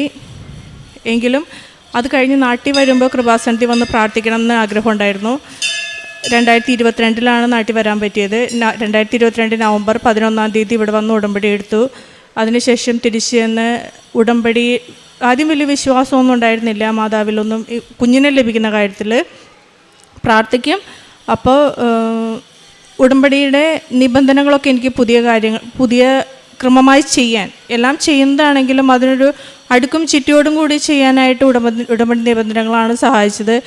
ഓരോ ധ്യാനങ്ങൾ കേൾക്കും തോറും അത് എങ്ങനെ കൂടുതൽ നന്നായി അല്ലെങ്കിൽ കൂടുതൽ വ്യത്യസ്തമായ രീതിയിലൊക്കെ അത് പ്രായോഗികമായി ചെയ്യണമെന്ന് എനിക്ക് മനസ്സിലായത് ഉടമ്പടി ധ്യാനങ്ങളിലൂടെയാണ്. വിശ്വാസം കൂടാൻ തുടങ്ങിയത് 2023 ഉടമ്പടി പുതുക്കേണ്ട സമയമായി. ആ സമയത്ത് വരാൻ പറ്റിയില്ല. അപ്പോൾ മനസ്സിലൊത്തിരി വിഷമമൊക്കെ തോന്നി. അവിടെ ഒരു ധ്യാനം വന്നു. അപ്പോൾ ആ ധ്യാനത്തിൽ പോകാൻ വേണ്ടിയിട്ട് ഒരു തീരുമാനമൊക്കെ എടുത്ത് അങ്ങനെ നിൽക്കുമായിരുന്നു. ഇതിനിടയിൽ ഡോക്ടറെ കാണാൻ പോയി. ഒരു റെഗുലർ ചെക്കപ്പിനെന്നുള്ള രീതിയിലാണ് പോയത്. പോയി കഴിഞ്ഞപ്പോഴാണ് ഡോക്ടർ പറഞ്ഞു എമർജൻസി ആയിട്ടൊരു അൾട്രാസൗണ്ട് ചെയ്യണം. സ്കാനിങ്ങിൽ റിപ്പോർട്ട് വന്നു 11 സെൻറ്റിമീറ്ററുള്ളൊരു ഫൈബ്രോയിഡ് ഉണ്ടായിരുന്നു. അപ്പോൾ എമർജൻസി സർജറി വേണം. നാട്ടിൽ വരാൻ പറ്റിയില്ല, ഉടമ്പടി പുതുക്കാനും പറ്റിയില്ല അത് ആ സമയത്ത്. അപ്പോൾ ഹസ്ബൻഡ് വന്ന് ഉടമ്പടി എടുത്തു. വീണ്ടും ചെയ്തുകൊണ്ടിരുന്ന ഉടമ്പടി നിബന്ധനകളൊക്കെ വീണ്ടും തുടർന്നുകൊണ്ടിരുന്നു. 24 ഞങ്ങൾ ഒരുമിച്ച് വന്നു. 2 പേരും ഉടമ്പടി പുതുക്കി. ഇവിടെ വന്ന് ജോസഫ് അച്ഛനെ കണ്ട് പ്രാർത്ഥിച്ചു. അപ്പോൾ ഉടമ്പടി തൈലം വയറ്റിൽ പുരട്ടി 2 പേരും വയറ്റിൽ പുരട്ടി പ്രാർത്ഥിച്ചു. ഒരാഴ്ച കഴിഞ്ഞ് എൻ്റെ വയറ്റിൽ വീണ്ടും എനിക്കൊരു പ്രഷർ ഫീൽ ചെയ്യാൻ തുടങ്ങി. ഈ ഫൈബ്രോയിഡ് ഉണ്ടായിരുന്ന സമയത്തുണ്ടായിരുന്ന അതേ ഫീലിംഗ് തന്നെ, വേറൊരു വ്യത്യാസവും എനിക്ക് ഫീൽ ചെയ്യുന്നില്ല. ഫ്ലൈറ്റിന് ഓസ്ട്രേലിയയിൽ നിന്ന് ഇങ്ങോട്ട് വന്നു. ശനിയാഴ്ച ഞാൻ മല കയറാൻ പോയി. അപ്പോൾ അതിൻ്റെയൊക്കെ ക്ഷീണം കഴിഞ്ഞിട്ട് ഡോക്ടറെ പോയി കാണാം, ഫൈബ്രോയിഡ് ആണോ എന്നൊന്ന് റൂൾ ഔട്ട് ചെയ്യാം എന്നൊക്കെ ഓർത്തിട്ട് ശനിയാഴ്ച ഡോക്ടറെ കാണുമ്പോൾ അൾട്രാസൗണ്ടിൽ കൺഫേം ചെയ്തത് 6 വീക്സ് പ്രഗ്നൻസി ആയിരുന്നു. എങ്ങനെയാണ് മാതാവിനോട് ഈശോയോട് നന്ദി പറയേണ്ടതെന്ന് അറിയില്ല. 16 വർഷങ്ങൾക്ക് ശേഷമാണ്. ഒരു ചികിത്സയും ഉണ്ടായിരുന്നില്ല. 2020 എല്ലാ ട്രീറ്റ്മെൻറ്റും നിർത്തിയതാണ്. പ്രാർത്ഥന മാത്രമായിരുന്നു ആശ്രയം ഉണ്ടായിരുന്നത്. കൊന്ത ചൊല്ലും. എപ്പോഴും ആശങ്കകളും ഒക്കെ വരുമ്പോൾ കൊന്ത ചൊല്ലാനും എല്ലാ ദിവസവും കുർബാനയ്ക്ക് പോകാനും ഇത് രണ്ടുമാണ് ശ്രമിച്ചുകൊണ്ടിരുന്നത്. തിരിച്ചു ചെന്ന് വീണ്ടും സ്കാൻ ചെയ്തപ്പോൾ ചെറിയൊരു ഫൈബ്രോയിഡും ഉണ്ട്, പ്രഗ്നൻസിയും ഉണ്ട്. രണ്ടും ഒപ്പം വളർന്ന അത് കോംപ്ലിക്കേഷനാണ്. നമുക്ക് എന്ത് ചെയ്യണം എന്നറിയില്ല എന്ന് ഡോക്ടർ പറഞ്ഞു. രണ്ടാമത്തെ സ്കാനിങ്ങിൽ പ്ലാസൻ്റെ താഴെയാണ്. അപ്പോൾ അത് മുകളിലേക്ക് കയറാനുള്ള സാധ്യതകൾ കുറവാണ്. കാരണം എനിക്ക് പ്രായമുണ്ട്, മുമ്പൊരു സർജറി യൂട്രസിൽ കഴിഞ്ഞിട്ടുള്ളതാണ്. ആ സമയത്തെല്ലാം സാധിക്കുമ്പോൾ ജോലി കഴിഞ്ഞിട്ടാണെങ്കിലും കുർബാനയ്ക്ക് പോകാൻ. അപ്പോൾ ഞങ്ങളുടെ ഇടവക പള്ളിയിൽ നോമ്പ് സമയത്തൊക്കെ ധ്യാനങ്ങൾ വൈകുന്നേരം ധ്യാനമല്ല, കുർബാന, വിശുദ്ധ കുർബാന ഉച്ച കഴിഞ്ഞാണ് എല്ലാ ദിവസവും. അപ്പോൾ ജോലി കഴിഞ്ഞ് വന്ന് വിശുദ്ധ കുർബാനയ്ക്ക് പോകാൻ, അതായിരുന്നു എൻ്റെ ചിന്ത. അങ്ങനെയാണ് ഞാൻ ആശ്വാസം കണ്ടെത്തിക്കൊണ്ടിരുന്നത്. പള്ളിയിൽ പോകണം, ട്രെയിനിലൊക്കെ യാത്ര ചെയ്യുമ്പോൾ, ജോലിക്ക് പോകുമ്പോൾ ആ സമയമൊക്കെ കൊന്ത് ചെല്ലണം. അങ്ങനെ 2025 ഡിസംബർ 10 ഞങ്ങൾക്ക് ദൈവം ഈ കുഞ്ഞിനെ നൽകി അനുഗ്രഹിച്ചു. ഇന്ന് പിന്നെ തിരിച്ച് നാട്ടിലേക്ക് വരാനായിട്ട് തക്ക സമയത്ത് ഇടപെടുന്നൊരു ദൈവവും മാതാവും. അങ്ങനെയാണ് എനിക്ക് തോന്നുന്നത്. ഈ എമർജൻസി ആയിട്ട് കൊച്ചിന് പാസ്പോർട്ട് എടുത്ത് നാട്ടിൽ വരണം എന്ന് തോന്നാനായിട്ട് അപ്പച്ചന് സിക്കായിരുന്നു. അപ്പോൾ പോരുമ്പോൾ ഒരുപാട് ആശങ്കകളുണ്ട്. ഇത്രയും ചെറിയ പ്രായത്തിൽ ഈ കുഞ്ഞിനെ കൊണ്ട് ഓസ്ട്രേലിയയിൽ നിന്ന് ഇത്രയും സമയം വരുമ്പോഴൊക്കെ എങ്ങനെയാകും? പ്രാർത്ഥന മാത്രമായിരുന്നു ആശ്രയം. മാതാവ് തന്ന കുഞ്ഞാണ് എന്നുള്ളൊരു വിശ്വാസത്തിൽ പോരാനും ഇവിടെ എത്താനും ഇപ്പം മാതാവിൻ്റെ മുമ്പിൽ വന്ന് നിന്ന് ഒന്ന് നന്ദി പറയാനും ഒക്കെ സാധിച്ചു. പ്രേക്ഷിത പ്രവർത്തനങ്ങളായിട്ട് ചെയ്തുകൊണ്ടിരുന്നത് അവിടെ രോഗികളെ സന്ദർശിക്കുക എന്ന് പറയുന്നത് അത്ര എളുപ്പമുള്ള കാര്യമല്ല. വോളണ്ടറി വർക്കിന് ഞാൻ പോകുമായിരുന്നു. അപ്പോൾ അതിന് അപ്ലൈ ചെയ്ത് പോലീസ് ക്ലിയറൻസ് കിട്ടി. ആദ്യം കുറച്ച് സമയത്തൊന്നും പറ്റേണ്ടായിരുന്നില്ല. പിന്നീട് ഏജ്ഡ് കെയറിൽ അങ്ങനെ നമുക്ക് പോകാൻ പറ്റും. അങ്ങനെ കുറച്ച് ദിവസം പോയിരുന്നു. അങ്ങനെ അവിടെ ചെന്നപ്പോഴാണ് ഞാൻ വിസിറ്റ് ചെയ്തുകൊണ്ടിരുന്ന അമ്മച്ചി ഒരു വേദപാഠം ടീച്ചറായിരുന്നു. അപ്പോൾ അങ്ങനെ ഞാൻ ടീച്ചറായിട്ട് ജോലി ചെയ്യുന്നുണ്ടായിരുന്നെങ്കിലും വേദപാഠം പഠിപ്പിക്കുന്നുണ്ടായിരുന്നില്ല ആദ്യമൊന്നും. പിന്നീട് എനിക്ക് അങ്ങനെ വേദപാഠം പഠിപ്പിക്കണം അങ്ങനെ ഒരു പ്രചോദനം തോന്നി. പിന്നീട് ഒരു ഹോസ്പിറ്റലിൽ കിടക്കുന്ന കുഞ്ഞുങ്ങൾക്ക് ബ്ലാങ്കറ്റൊക്കെ ഉണ്ടാക്കി കൊടുക്കും, ക്രോഷേ ചെയ്ത്. ആ സമയം ക്രിസ്മസിൻ്റെ സമയമൊക്കെ ആകണ സമയത്ത് വിൻ്ററിന് മുമ്പേ കൊണ്ടുപോയി കൊടുക്കും. പിന്നെ രോഗികൾക്ക് വഴിയിലൊക്കെ ഇരിക്കുന്ന ആൾക്കാർക്ക് ഭക്ഷണം വാങ്ങിച്ചു കൊടുക്കാനായിട്ട് ശ്രദ്ധിച്ചിട്ടുണ്ട്.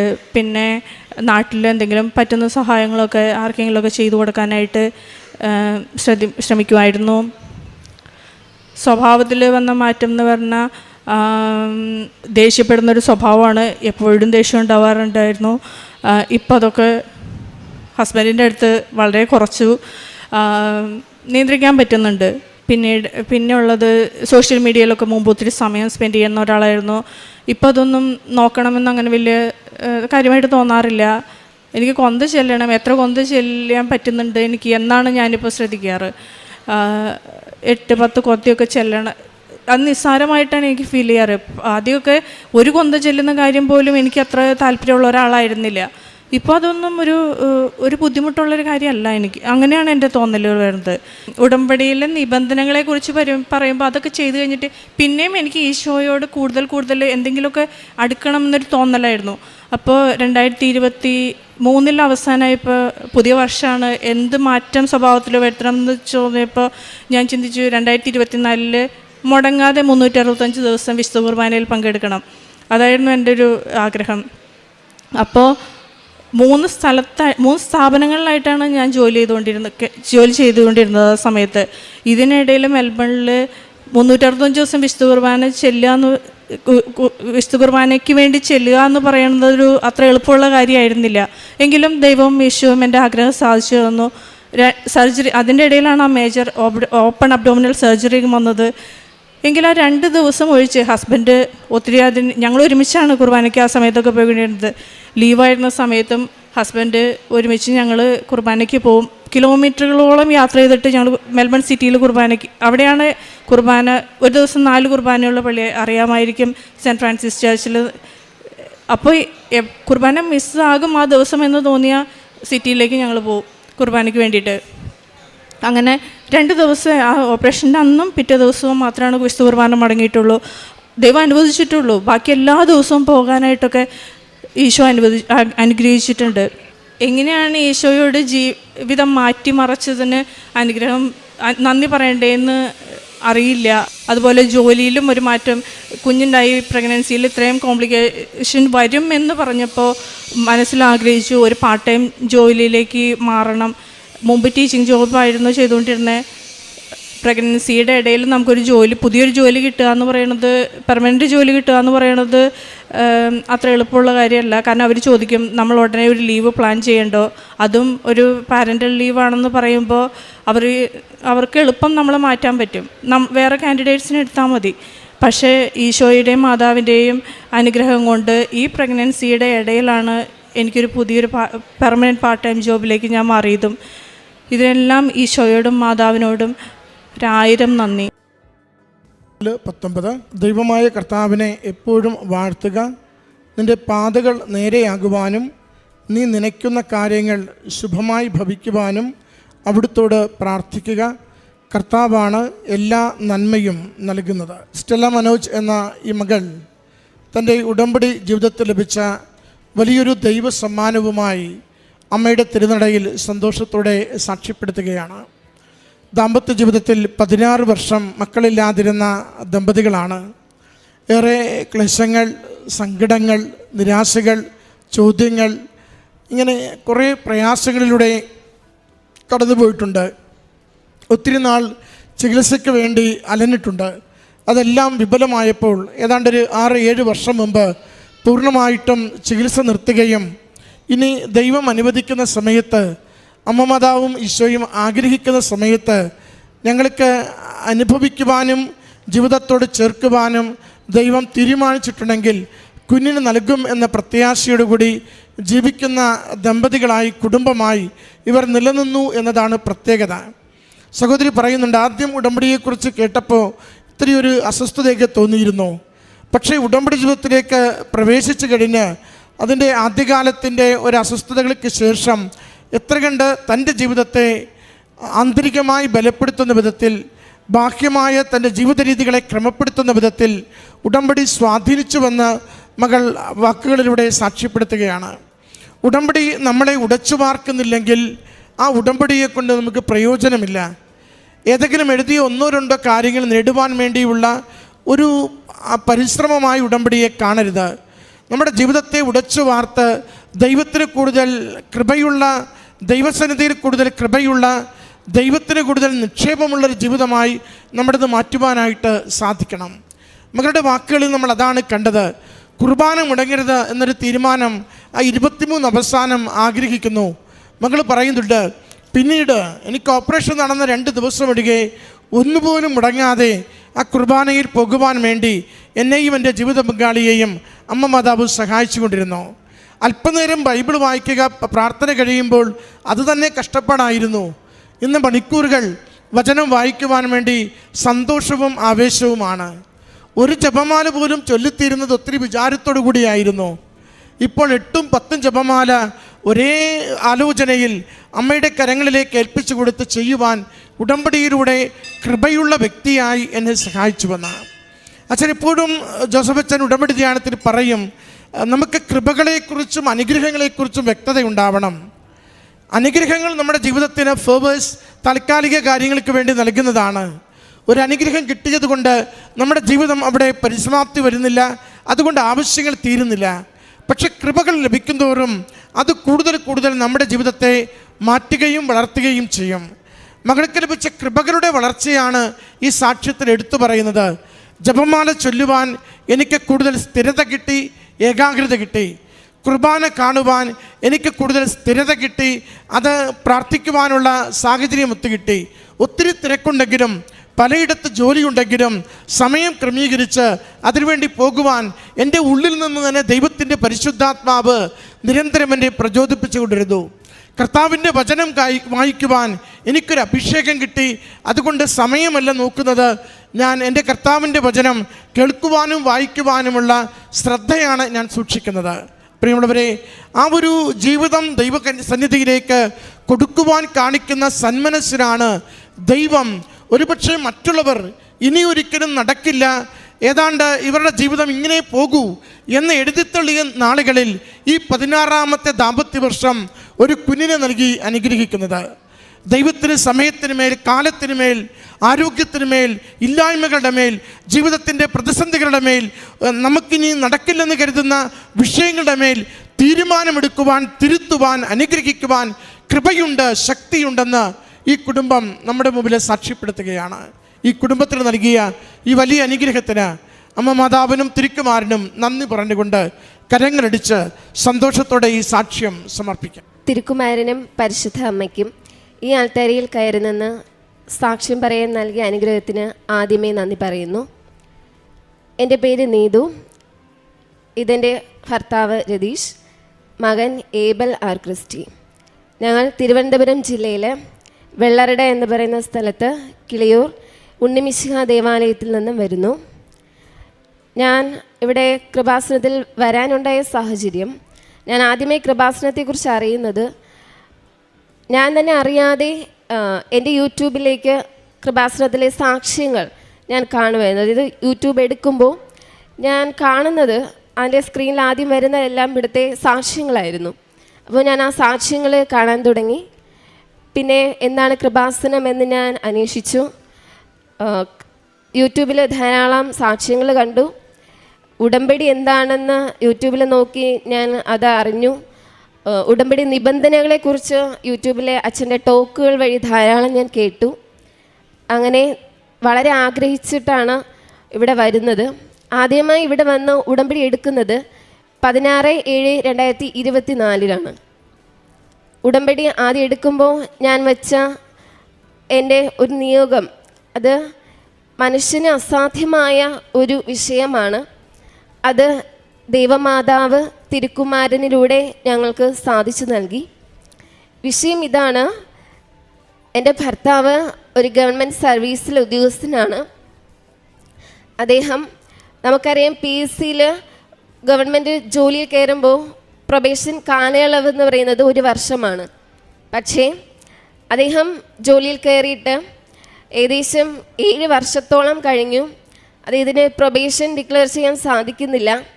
കാരണം നമുക്കറിയാം, PSC വെരിഫിക്കേഷന് ചെല്ലുമ്പോൾ അവിടെ നമുക്കൊരു ഓൺ ടൈം വെരിഫിക്കേഷൻ സർട്ടിഫിക്കറ്റ് ലഭിക്കും. അപ്പോൾ അദ്ദേഹത്തിന് നിലവിൽ ജോലി ചെയ്യുന്ന ആ ഒരു സർവീസിൽ OTV സർട്ടിഫിക്കറ്റ് ആദ്യം ലഭിച്ചിരുന്നു. എന്നാൽ ഇതിൽ ജോയിൻ ചെയ്ത ശേഷം പോലീസിലേക്ക് അഡ്വൈസ് വന്നു. അപ്പോൾ ഇവിടെ നിന്നും താൽക്കാലികമായിട്ട് അതിലേക്ക് ജോയിൻ ചെയ്തു. ട്രെയിനിങ് പീരീഡിൽ അത് കണ്ടിന്യൂ ചെയ്യാൻ പറ്റാത്ത സാഹചര്യത്തിൽ തിരിച്ചു വന്നു. പക്ഷേ സർവീസ് ബുക്കും മറ്റു കാര്യങ്ങളും ഇതിന് ഓഫീസിലേക്ക് അയച്ചു കൊടുത്തു. പക്ഷേ നിലവിലെ സർവീസിലെ OTV സർട്ടിഫിക്കറ്റ് അവരുടെ കയ്യിലായിരുന്നു. ഒരു കാരണവശാലും അത് തിരികെ നൽകുന്ന ഒരു അവസരം ഉണ്ടായിരുന്നില്ല. പലതവണ അവരുമായി കോണ്ടാക്ട് ചെയ്തു, പല ഉദ്യോഗസ്ഥരെ കണ്ടു, പക്ഷെ ഒന്നും നടന്നില്ല. ആ ഒരു OTV സർട്ടിഫിക്കറ്റ് ലഭിച്ചാൽ മാത്രമേ ഈ നിലവിലെ സർവീസിലെ OTV നമുക്ക് കിട്ടിയാൽ മാത്രമേ നിലവിലെ സർവീസിലെ പ്രൊബേഷൻ ഡിക്ലെയർ ചെയ്യാൻ സാധിക്കുള്ളൂ. അപ്പോൾ അങ്ങനെ ഇരിക്കുമ്പോൾ ഇവിടെ വന്ന് ഉടമ്പടിയിൽ വെച്ചു, നിയോഗം വെച്ചു, പ്രാർത്ഥിച്ചു. 3 മാസം കഴിഞ്ഞു. ഞാൻ വീണ്ടും വന്ന് ഉടമ്പടി പുതുക്കി. ആദ്യ ഉടമ്പടി പുതുക്കലിന് ശേഷം ആദ്യമായിട്ട് ഈ പ്രൊബേഷൻ ഡിക്ലെയർ ചെയ്യുന്നതുമായി ബന്ധപ്പെട്ട് ഒരു പേപ്പർ ആദ്യമായിട്ട് മൂവ്മെൻറ്റ് ചെയ്തു തുടങ്ങി. അത് പരിശുദ്ധ അമ്മയുടെ കൃപ ഒന്നുകൊണ്ട് മാത്രമാണ്. നമ്മളായിട്ട് ഹസ്ബൻഡ് ഒരു ഓഫീസിലും പോയിട്ടില്ല. സഞ്ചാരി മാതാവ് തന്നെയാണ് അവിടെ പ്രവർത്തിച്ചത് ഞങ്ങൾക്ക് വേണ്ടി. അപ്പോൾ അങ്ങനെ പ്രോസസ്സിങ് തുടങ്ങി. വീണ്ടും അവിടെ ഡിലേ ആയി. പിന്നെ വീണ്ടും ഞാൻ ഉടമ്പടി പുതുക്കിയപ്പോൾ വീണ്ടും ആ പേപ്പറുകൾ PSC ഓഫീസിലേക്ക് അയച്ചു. അവിടെ നിന്നും ഒന്നുകിൽ OTV സർട്ടിഫിക്കറ്റ് ഡ്യൂപ്ലിക്കേറ്റ് അനുവദിക്കണം, അല്ലെങ്കിൽ പുതിയ OTV അനുവദിക്കണം. അപ്പോൾ ഡ്യൂപ്ലിക്കേറ്റ് അനുവദിക്കാൻ കഴിയില്ലെന്ന് PSCയിൽ നിന്ന് അറിയിച്ചു. തുടർന്ന് വർക്ക് ചെയ്യുന്ന സർവീസിലെ ഡയറക്ടറേറ്റിൽ നിന്നും ഇതുമായി വിശദീകരിച്ച് ഒരു കത്ത് തന്നെ PSCക്ക് അയച്ചു. അങ്ങനെ അവിടുന്ന് പുതിയ ഒരു OTV അനുവദിച്ചു. അങ്ങനെ കാര്യങ്ങൾ മുന്നോട്ട് പോയി. പക്ഷേ വീണ്ടും ഡിസംബറിൽ പ്രവേശനം ഡിക്ലെയർ ചെയ്യാൻ കഴിയുമെന്ന് ഉറപ്പിച്ചതായിരുന്നു. പക്ഷേ അവിടെ വീണ്ടും തടസ്സം വന്നു. അങ്ങനെ ജനുവരിയിൽ ഹസ്ബൻഡ് ഓഫീസിൽ പോയി കാര്യം തിരക്കിയപ്പോൾ അവിടെ ഇദ്ദേഹത്തിൻ്റെ സർവീസിൽ ഒരു പേപ്പർ കാണാനില്ല എന്നാണ് അവർ പറഞ്ഞത്. അപ്പോൾ നമ്മുടെ ഭാഗത്ത് തെറ്റല്ല, ഉദ്യോഗസ്ഥരുടെ ഭാഗത്ത് തെറ്റാണ്. അപ്പോൾ അവർ കണ്ടെത്തി വച്ചോളാം, പൊക്കോളൂ എന്ന് പറഞ്ഞു. പക്ഷേ ഒന്നും നടന്നില്ല. വീണ്ടും ഒരാഴ്ച കഴിഞ്ഞ് ഫോൺ വിളിച്ചു, അവർ ഫോൺ എടുക്കുന്നില്ല. അങ്ങനെ ഇവിടെ നിന്ന് പോയി ഓഫീസിൽ കയറി ഹസ്ബൻഡ് തന്നെ ആ ഉദ്യോഗസ്ഥരോടൊപ്പം പേപ്പറുകൾ തിരക്കി കണ്ടുപിടിച്ച് അത് കൊടുത്തു. എന്നിട്ടും അവർ ആ പേപ്പർ ഇപ്പം നിലവിൽ ജോലി ചെയ്യുന്ന ഓഫീസിലേക്ക് അയച്ചുകൊള്ളാമെന്ന് പറഞ്ഞു. വീണ്ടും അവർ തന്നെ അവിടെ ഡിലേ വരുത്തി. അങ്ങനെ ഹസ്ബൻഡ് പറയായിരുന്നു, ഈ നവംബർ ആയപ്പോൾ സർവീസിൽ 8 വർഷം പൂർത്തിയായി. അപ്പോൾ ഇത്രയും വളരെ വിഷമമാണ് അദ്ദേഹത്തിന്. പ്രൊമോഷൻസ് എഴുതാനുള്ള എക്സാമുകൾ ധാരാളം പോയി കയ്യിൽ നിന്ന്. അപ്പോൾ ഗ്രേഡിങ് നഷ്ടപ്പെട്ടു. ഇത്ര 8 വർഷമായി. അപ്പോൾ എന്ത് ചെയ്യുമെന്ന് ഇങ്ങനെ വിഷമിച്ചു ഇരിക്കുന്ന സാഹചര്യത്തിൽ ഞാൻ ലൈറ്റ് കാൻഡിൽ പ്രയർ റിക്വസ്റ്റ് ഇട്ടു. ജനുവരി 29 ഇട്ടു, പ്രാർത്ഥിച്ചു. കറക്റ്റ് ഒരാഴ്ചയായപ്പോൾ 5/2/2026 ഓഫീസിൽ നിന്ന് വിളിച്ചു പറഞ്ഞു, പ്രൊബേഷൻ ഡിക്ലെയർ ചെയ്തുകൊണ്ടുള്ള ഓർഡർ ആയിട്ടുണ്ട്, എല്ലാം ഓക്കെ ആയിട്ടുണ്ടെന്ന് പറഞ്ഞു. പരിശുദ്ധ അമ്മയ്ക്ക്, കാരണം ഈ 7 വർഷത്തോളം കഴിഞ്ഞു. ഈ നവംബർ കൂടെ ആകുമ്പോൾ 8 വർഷം. അപ്പോൾ 8 വർഷത്തോളം അലങ്ങി നടക്കുകയായിരുന്നു ഇതിൻ്റെ പുറകെ. പല ഓഫീസുകൾ കയറിറങ്ങി, ഉദ്യോഗസ്ഥരെ കണ്ടു, ഒന്നും നടന്നില്ല. പക്ഷേ ഉടമ്പടിയിൽ മാതാവ് വഴിയാണ് വെറും 7 മാസം കൊണ്ടാണ് ഈ ഒരു പ്രൊബേഷൻ ഡിക്ലെയർ ചെയ്യാൻ സാധിച്ചത്. അത് സമയച്ചുരുക്കത്തിൻ്റെ അമ്മയാണ് ഇവിടെ പ്രവർത്തിച്ചതെന്ന് ഞങ്ങൾ വിശ്വസിക്കുന്നു. ഓരോ തവണ ഓഫീസിൽ പോകുമ്പോഴും ഇവിടെ നിന്ന് ലഭിച്ച ഉടമ്പടി ഉപ്പ് കൈവശം കൊടുത്തു വിടും. ഓഫീസിൽ ഈ ഒരു ഡിപ്പാർട്ട്മെൻറ്റിൽ, അതായത് പ്രൊബേഷൻ ഡിക്ലെയർ ചെയ്യുന്ന ഉദ്യോഗസ്ഥൻ്റെ അടുത്തേക്ക് ചെല്ലുന്ന അവരുടെ ഒരു ഉദ്യോഗസ്ഥൻ ഉണ്ടല്ലോ, അതായത് പ്രൊബേഷൻ ഡിക്ലെയർ ചെയ്യുന്ന കാര്യങ്ങളുമായി ബന്ധപ്പെട്ട് ഓരോ ഓഫീസിലും ഉദ്യോഗസ്ഥരുണ്ട്. അപ്പോൾ ആ ഉദ്യോഗസ്ഥൻ്റെ അടുത്ത് ചെല്ലുമ്പോൾ അദ്ദേഹത്തിൻ്റെ ടേബിളിൽ ഈ ഉപ്പ് വിതരണം എന്ന് പറഞ്ഞ് കൊടുത്തു വിടും. അപ്പോൾ വിശ്വാസത്തോടെ അദ്ദേഹം അത് ചെയ്തിരുന്നു. അപ്പോൾ അതിൻ്റെയൊക്കെ ഫലമായിട്ട് സമയച്ചുരുക്കത്തിൻ്റെ അമ്മ വളരെ വേഗത്തിൽ തന്നെ പ്രൊബേഷൻ ഡിക്ലെയർ ചെയ്യാൻ അനുവദിച്ചു. അമ്മയ്ക്കും തിരുക്കുമാരനും ഒത്തിരി നന്ദി പറയുന്നു. രണ്ടാമതായിട്ട് നമുക്കറിയാം, ഒരു ഗവൺമെൻറ് സർവീസിൽ ചെയ്യുന്ന ഉദ്യോഗസ്ഥന് 3 വർഷം ഒരു ഓഫീസിൽ പ്രവർത്തിക്കാം. അത് കഴിയുമ്പോൾ അവരെ അവിടെ നിന്ന് ട്രാൻസ്ഫർ ചെയ്യണമെന്നാണ്.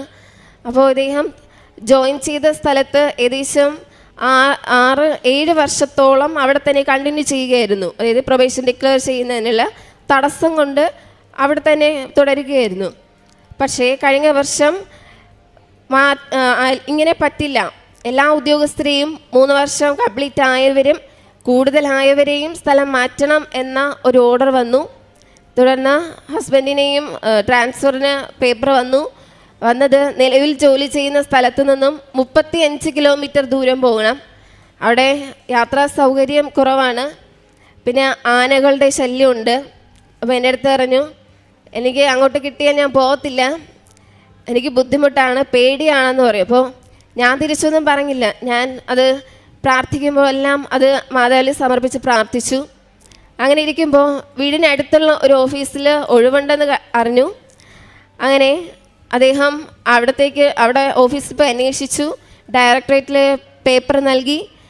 അങ്ങനെ അപ്രതീക്ഷിതമായിട്ട്, നടക്കില്ല എന്ന് വിചാരിച്ചതാണ്. കാരണം ഇത്ര അടുത്തേക്ക് നമുക്ക് കിട്ടണമെങ്കിൽ അതൊരിക്കലും നമ്മുടെ ഒരു സാഹചര്യം കൊണ്ട് അല്ലെങ്കിൽ നമ്മുടെ ഒരു കഴിവ് കൊണ്ട് ഒരിക്കലും ലഭിക്കത്തില്ല. അത് ദൈവം തന്നെ പ്രവർത്തിക്കണം. അപ്പോൾ പേപ്പർ കൊടുത്തു. ഉടനെ തന്നെ ഒരാഴ്ച കഴിഞ്ഞപ്പോൾ തന്നെ അടുത്തുള്ള ഓഫീസിലേക്ക് വെറും 15 മിനിറ്റ് യാത്ര ചെയ്താൽ മതി. അടുത്തുള്ള ഓഫീസിലേക്ക് ട്രാൻസ്ഫർ നൽകി. മാതാവ് അനുഗ്രഹിച്ചു. അതിന് മാതാവിന് ഒത്തിരി നന്ദി പറയുന്നു. ഇവിടെയും സമയച്ചുരുക്കത്തിൻ്റെ അമ്മ തന്നെയാണ് പ്രവർത്തിച്ചത്. കാരണം ധാരാളം പേര് അടുത്ത് ജോലി ചെയ്യുന്നതിന് വേണ്ടി ട്രാൻസ്ഫറിന് സ്വന്തം ജില്ലയിൽ കൊടുത്തിട്ട് പോലും കിട്ടാത്ത സാഹചര്യം ഒത്തിരി ഉണ്ട്, ഞാൻ കേട്ടിട്ടുണ്ട്. പക്ഷേ ഇവിടെ അമ്മ തന്നെയാണ് പ്രവർത്തിച്ചത് ഞങ്ങൾക്ക് വേണ്ടി. അതിന് അമ്മയ്ക്ക് ഒത്തിരി നന്ദി പറയുന്നു. അടുത്തതായിട്ട് എനിക്ക് ഒരു 6 മാസത്തോളം എൻ്റെ 2 ബ്രസ്റ്റിനും ശക്തമായ വേദനയായിരുന്നു. അപ്പോൾ അടുത്തുള്ള ഒരു ഹോസ്പിറ്റലിൽ പോയി അവിടെ കാണിച്ചു. അപ്പോൾ നല്ല വേദന ഉള്ളതുകൊണ്ട് അവർ സ്കാൻ ചെയ്തു. പക്ഷേ ടാബ്ലറ്റ് തന്നിട്ടും എനിക്ക് മാറ്റം വന്നില്ല. വേറൊരു ഡോക്ടറെ കൺസൾട്ട് ചെയ്തു, ഒരു മാറ്റവും വന്നില്ല. പക്ഷേ ഞാൻ ഉടമ്പടി തൈലം നിരന്തരം ഉപയോഗിച്ച് ബ്രസ്റ്റിൽ പുരട്ടി പ്രാർത്ഥിച്ചു. അതിൻ്റെ ഫലമായിട്ട് ഞാൻ പോലും അറിഞ്ഞില്ല എന്നിൽ നിന്ന് ആ വേദന എന്നാണ് മാറിപ്പോയതെന്ന്. അപ്പോൾ ഇപ്പോൾ ആ വേദന എനിക്കില്ല, 2 ബ്രസ്റ്റിലും വേദനയില്ല. ആ വേദന അമ്മ മാതാവാണ് എടുത്തു മാറ്റിയത്. അമ്മയ്ക്ക് ഒത്തിരി നന്ദി പറയുന്നു. അടുത്തതായിട്ട് ഇതെൻ്റെ മകൻ 2 വയസ്സ് കഴിഞ്ഞിട്ടും തലമുടി ശരിക്കും ഉണ്ടായിരുന്നില്ല. അതായത് തലമുടി മൊട്ടയടിച്ചാൽ എങ്ങനെ ഇരിക്കും, ആ ഒരു അവസ്ഥയായിരുന്നു. അപ്പോൾ എവിടെയെങ്കിലുമൊക്കെ പോകുമ്പോൾ മറ്റുള്ളവർ ചോദിക്കും, അവന് മുടി മൊട്ടയടിക്കുന്നതാണോ എപ്പോഴും എന്നൊക്കെ. പക്ഷേ മുടി ഇല്ലാത്തതായിരുന്നു. അപ്പോൾ അതെനിക്കൊരു വിഷമമായി. അപ്പോൾ എവിടെ പോയാലും എല്ലാവരും ചോദിക്കും, മുടി ഇല്ലല്ലോ, എന്തുകൊണ്ടാണ് ഇങ്ങനെ, എന്തെങ്കിലും പ്രശ്നമുള്ളതുകൊണ്ടാണോ എന്നൊക്കെ ചോദിക്കും. അപ്പോൾ ആരെയും ഡോക്ടർമാരെയും ഒന്നും നമ്മൾ കണ്ടില്ല. ദിവസവും കുടുംബ പ്രാർത്ഥനയ്ക്ക് ശേഷം ഉടമ്പടി തൈലം നെറ്റിയിൽ കുരിശ് വരയ്ക്കും. അവൻ്റെ തലയിൽ ഇരുവശത്തും ഞാൻ പുരട്ടി കൊടുക്കുമായിരുന്നു. ഇപ്പോൾ അവന് ആവശ്യത്തിനുള്ള മുടിയുണ്ട്. അമ്മയ്ക്ക് ഒത്തിരി നന്ദി പറയുന്നു. അടുത്തതായിട്ട് ഞാൻ 2021 TTC പഠിക്കുന്നതിനായിട്ട് ഒരു കോളേജിൽ ജോയിൻ ചെയ്തു. ആ സമയത്ത് എൻ്റെ കല്യാണം കഴിയുകയും പ്രഗ്നൻ്റ് ആവുകയും ചെയ്തു. അപ്പോൾ എനിക്ക് തുടർന്ന് പഠിക്കാൻ സാധിക്കാത്ത ഒരു സാഹചര്യമായിരുന്നു. അപ്പോൾ എൻ്റെ ആരോഗ്യ പ്രശ്നങ്ങൾ കൊണ്ട് ഞാൻ കോളേജിൽ വിളിച്ച് പറഞ്ഞു, എനിക്ക് തുടരാൻ സാധിക്കില്ല, എൻ്റെ സർട്ടിഫിക്കറ്റുകളൊന്നും നിങ്ങൾ അഡ്മിഷൻ രേഖപ്പെടുത്തി തിരുവനന്തപുരം ഓഫീസിലേക്കാണ് അവർ കൊണ്ടുവന്നത്. അപ്പോൾ കൊണ്ടുപോകേണ്ട ആവശ്യമില്ല, ഞാൻ വന്ന് വാങ്ങിച്ചോളാം, അവിടെ വച്ചിരുന്നാൽ മതിയെന്ന് പറഞ്ഞു. അപ്പോൾ പോകാൻ നിശ്ചയിച്ചിരിക്കുമ്പോൾ ഒരു കുട്ടി അവിടെ നിന്ന് വിളിച്ച് പറയുകയാണ്, ചേച്ചി വന്ന് വാങ്ങിക്കണ്ട, പോകുമ്പോൾ നല്ലൊരു എമൗണ്ട് അവർ ചോദിക്കും, അപ്പോൾ അത് കൊടുത്തല്ലാതെ ഈ സർട്ടിഫിക്കറ്റ് തരില്ല. അപ്പോൾ അങ്ങനെ ഇരുന്നു. ഏകദേശം 3.5 വർഷത്തോളം കഴിഞ്ഞു. ഞാൻ ഇവിടെ നിന്ന് ഉടമ്പടി വന്ന് പുതുക്കിയിട്ട് പോയ ശേഷം ഞാൻ അമ്മയോട് പ്രാർത്ഥിച്ചു, അമ്മേ എനിക്ക് എന്തെങ്കിലും തുടർന്ന് പഠിക്കണമെങ്കിൽ എനിക്കെൻ്റെ സർട്ടിഫിക്കറ്റുകൾ വേണം, പക്ഷേ അവർ ചോദിക്കുന്ന എമൗണ്ട് കൊടുക്കാനൊന്നും എനിക്കില്ല. അമ്മ തന്നെ അവിടെ പ്രവർത്തിക്കണമെന്ന് പറഞ്ഞ് ഞാൻ തിരികെത്തിച്ച് പ്രാർത്ഥിച്ചു. എന്നിട്ട് ബൈബിൾ തുറന്നപ്പോൾ എനിക്ക് കിട്ടിയ വചനം ഇതാണ്: എൻ്റെ ദൈവം തൻ്റെ മഹത്വത്തിൻ്റെ സമ്പന്നതയിൽ നിന്ന് നിങ്ങൾക്ക് വേണ്ടതെല്ലാം നൽകും. ആ വചനം എന്നെ ഭയങ്കരമായിട്ട് ശക്തിപ്പെടുത്തി. സന്തോഷത്തോടെ ഞാൻ പോയി കോളേജിൽ ചെന്നു. അവർ 1 രൂപ പോലും എന്നിൽ നിന്ന് വാങ്ങിച്ചില്ല. എൻ്റെ മുഴുവൻ സർട്ടിഫിക്കറ്റുകളും എനിക്ക് തിരികെ നൽകി. അമ്മ മാതാവിന് ഒത്തിരി നന്ദി പറയുന്നു. ഞാൻ പ്രേക്ഷിത പ്രവർത്തനമായി ചെയ്യുന്നത് ഇവിടെ നിന്ന് ലഭിക്കുന്ന പത്രം വാങ്ങിച്ചുകൊണ്ട് പോവും. വിശ്വാസ പ്രമാണം പറഞ്ഞ് ഉടമ്പടി തൈലം വെച്ച് കുരിശ് വരയ്ക്കും. ഞാനിവിടെ വന്ന് ഉടമ്പടി പുതുക്കാൻ വരുന്നതിന് മുൻപ് തന്നെ ഞാൻ പ്രത്യക്ഷീകരണ പ്രാർത്ഥന എഴുതി വയ്ക്കും പേപ്പറിൽ. അപ്പോൾ 3 പത്രം ഇവിടെ നിന്ന് കിട്ടുമ്പോൾ അതിൽ എത്ര ആവശ്യമാണോ അത്രയും ഞാൻ എഴുതി വെക്കും. അപ്പോൾ ഇവിടുന്ന് പത്രം വാങ്ങിച്ചുകൊണ്ട് പ്രാർത്ഥിച്ച ശേഷം പ്രത്യക്ഷീകരണ പ്രാർത്ഥന പേപ്പറിൽ എഴുതിയതിൽ 4 മടക്കി അതിനുള്ളിൽ ഇളക്കി എടുക്കാൻ കണക്കിന് ഒട്ടിച്ച് വെച്ചിട്ടാണ് മറ്റുള്ളവർക്ക് കൊടുക്കുന്നത്. അതായത് ബസ് സ്റ്റാൻഡിലും ഓട്ടോ സ്റ്റാൻഡിലും ആശുപത്രിയിലൊക്കെ കൊടുക്കും. പിന്നെ കാരുണ്യ പ്രവൃത്തികളായിട്ട് ഇവിടെ വന്ന് ഉടമ്പടി എടുത്തവരുടെ ഒരു ഗ്രൂപ്പുണ്ട്, പ്രേക്ഷിതർ എന്ന് പറഞ്ഞ ആ ഗ്രൂപ്പ് വഴി ധാരാളം പ്രവർത്തനങ്ങൾ ചെയ്യുന്നുണ്ട്. വൃദ്ധസദന സന്ദർശനം, മാനസിക രോഗികളുടെ സന്ദർശനം, പിന്നെ വ്യക്തിപരമായിട്ട് പൊതിച്ചോറുകൾ കൊടുക്കും. ഞങ്ങളുടെ മുമ്പിൽ കൈനീട്ടുന്നവർക്ക് അവർക്ക് എന്താണ് ആവശ്യം ഉള്ളതുപോലെ കൊടുക്കും. അപ്പോൾ ഇത്രയും വലിയ അനുഗ്രഹങ്ങൾ നൽകിയ അമ്മ മാതാവിനും ഈശോയ്ക്കും നന്ദി പറയുന്നു. ഞാൻ ഇനിയും ഈ യാത്രയിൽ വരും. കാരണം എൻ്റെ ഉടമ്പടിയിൽ ഞാൻ വച്ചിരിക്കുന്ന നിയോഗങ്ങൾ എല്ലാം തന്നെ മനുഷ്യന് സാധിക്കുന്ന കാര്യമല്ല. ഞാൻ ഉടമ്പടിയിൽ വെച്ചിരിക്കുന്ന നിയോഗങ്ങളായി വെച്ചിരിക്കുന്നത് ദൈവത്തിന് മാത്രമേ നടത്തി തരാൻ സാധിക്കുകയുള്ളൂ. അപ്പോൾ ഞാൻ ഇനിയും എന്നെ പ്രത്യക്ഷ സാക്ഷിയായിട്ട് മാതാവ് ഉയർത്തണമെന്ന് പ്രാർത്ഥിക്കുന്നു. ആത്മീയ ജീവിതത്തിൽ വളരെ മനസ്സ് തുറന്ന്, ഒന്നും ഒളിച്ചു വയ്ക്കാതെ മനസ്സ് തുറന്ന് ആത്മാർത്ഥമായിട്ട് കുമ്പസാരിക്കാനായിട്ട് ഇപ്പോൾ സാധിക്കുന്നുണ്ട്. പ്രാർത്ഥനകൾ, ജപമാല കൂടുതലായിട്ട് ഓരോ ദിവസവും കൂടുതൽ ജപമാലകൾ അർപ്പിച്ച് പ്രാർത്ഥിക്കുന്നുണ്ട്. പിന്നെ വ്യക്തിപരമായ പ്രാർത്ഥനയായാലും ഇവിടെ അച്ഛൻ പ്രാർത്ഥിക്കുന്ന രീതിയിൽ ഞാൻ അതാണ് ഫോളോ ചെയ്യുന്നത്. പിന്നെ ഇപ്പോൾ ജീവിതത്തിൽ ഒരു പ്രതിസന്ധി വന്നാലും പതറിപ്പോകത്തില്ല. പെട്ടെന്ന് വന്ന് മാതാവിനെ പ്രാർത്ഥിച്ച് ബൈബിൾ തുറന്ന് ആ തിരുവചനം എന്ത് പറയുന്നു അതനുസരിച്ചാണ് മുന്നോട്ട് പോകുന്നത്.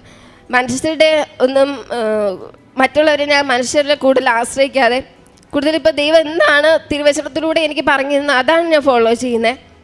അതിൽ കൂടുതൽ ഭയങ്കര സന്തോഷം എനിക്ക് കിട്ടുന്നുണ്ട്.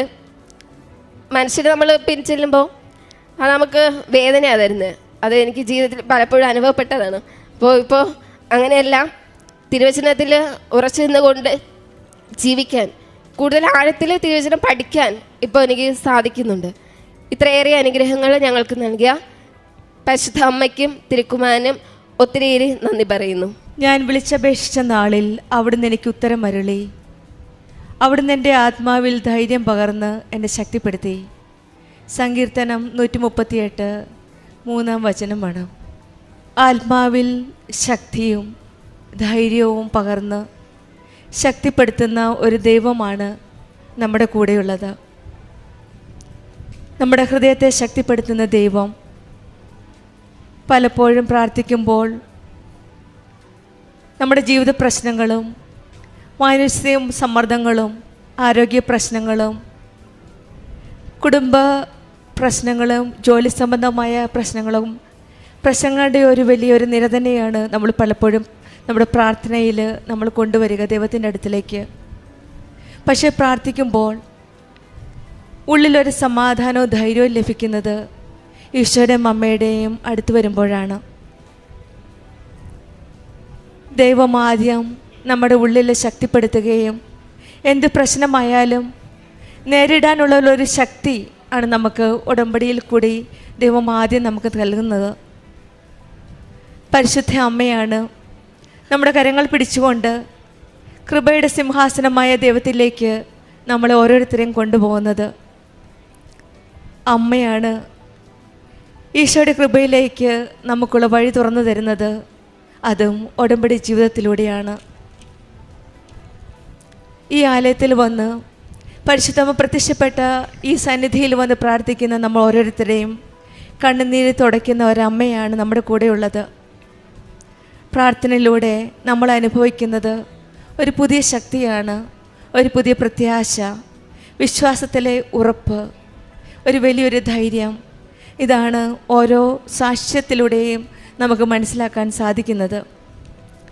നീതു എന്ന മകളുടെ സാക്ഷ്യത്തിലും ദൈവത്തിൻ്റെ കരങ്ങളുടെ ഒരു വലിയൊരു ശക്തിയും ധൈര്യവും അനുഭവിച്ച ഒരു സാക്ഷ്യമാണ്.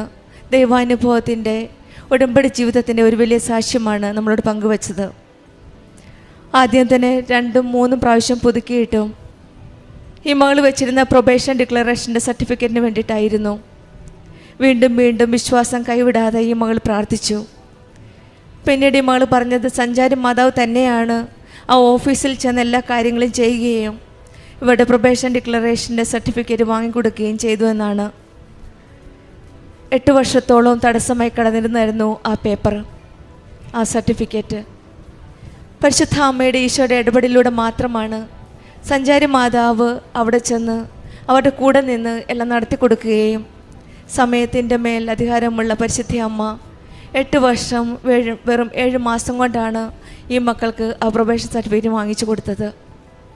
ഈശോയിലും അമ്മയിലും വിശ്വാസത്തോടെ പ്രാർത്ഥിക്കുകയും വിശ്വാസം കൈവിടാതെ ഉടമ്പടി ജീവിതത്തിൽ ഇവർ 2 പ്രാവശ്യം പുതുക്കി 3-ാം പുതുക്കലിലാണ് ഇവർക്ക് ഈ കാര്യങ്ങളെല്ലാം നടത്തി കൊടുക്കുന്നത്. വിശ്വാസത്തോടെ പ്രത്യാശയോടെ നമ്മൾ പ്രാർത്ഥിക്കുമ്പോൾ നമുക്ക് ധൈര്യം ലഭിക്കുകയും എങ്ങനെയാണ് മുന്നോട്ട് പോകേണ്ടതെന്നുള്ള വഴി കാണിച്ചു തരികയും ആ വഴിയിലൂടെ സഞ്ചാരി മാതാവ് നമ്മളെ നയിക്കുകയും ചെയ്യുമ്പോഴാണ് നമ്മുടെ ജീവിതത്തിൽ പുതിയ വഴികൾ തുറന്നു തരികയും ആ വഴിയിലൂടെ നമ്മൾ സഞ്ചരിക്കുമ്പോഴാണ് ഈശോയുടെ അമ്മയുടെ സാന്നിധ്യം ഇടപെടൽ നമുക്ക് മനസ്സിലാക്കാൻ സാധിക്കുന്നത്. പിന്നീട് ഈ മകൾ പറഞ്ഞത് ട്രാൻസ്ഫറിൻ്റെ കാര്യമായിരുന്നു. ഈ മകനൊരു ട്രാൻസ്ഫർ 7 വർഷമായിട്ട് ഒരേ സ്ഥലത്ത് ജോലി ചെയ്യായിരുന്നു. പുതിയ സ്ഥലത്തേക്ക് സ്ഥലം മാറ്റം കിട്ടിയപ്പോൾ 35 കിലോമീറ്റർ ദൂരെയാണ് സ്ഥലം മാറ്റം കിട്ടിയത്. വീണ്ടും ഇവർ വിശ്വാസത്തോടെ പ്രാർത്ഥിക്കുകയും അപ്രതീക്ഷിതമായിട്ട് തന്നെ ഈ മകന് വീടിനടുത്തുള്ള 15 മിനിറ്റ് ദൂരയിൽ യാത്ര ചെയ്യാവുന്ന ഒരു സ്ഥലത്തേക്ക് സ്ഥലം മാറ്റം കിട്ടുകയും ചെയ്യുന്നു എന്നാണ്. അസാധ്യമാണെന്ന് കരുതുന്ന പല കാര്യങ്ങളുമാണ് നമ്മുടെ ജീവിതത്തിൽ സാധ്യമാക്കി തരുന്ന ദൈവം. പരിശുദ്ധ അമ്മയോട് ഒരു കാര്യം പറഞ്ഞാൽ മതി, അമ്മ അത് ഏറ്റെടുത്ത് ഈശോയോട് നേരിട്ട് കൊടുക്കുകയാണ്. ഉടമ്പടി മക്കളുടെ ഓരോ കാര്യങ്ങളിൽ ശ്രദ്ധാലുവായ അമ്മ ഈശോയുടെ എല്ലാ കാര്യം തുറന്നു പറഞ്ഞു. കാനായിലേക്ക് വിരുന്നിലും അതുതന്നെയാണ് സംഭവിച്ചത്. അവർക്ക് വിരുന്നില്ല എന്ന് പറഞ്ഞപ്പോൾ തന്നെ ഈശോ അവരുടെ കാര്യത്തിൽ ഇടപെടുകയായിരുന്നു. എൻ്റെ സമയമായിട്ടില്ല എന്ന് പറഞ്ഞിട്ടും അവർക്കുള്ള കാര്യം നടത്തി കൊടുക്കുകയാണ്.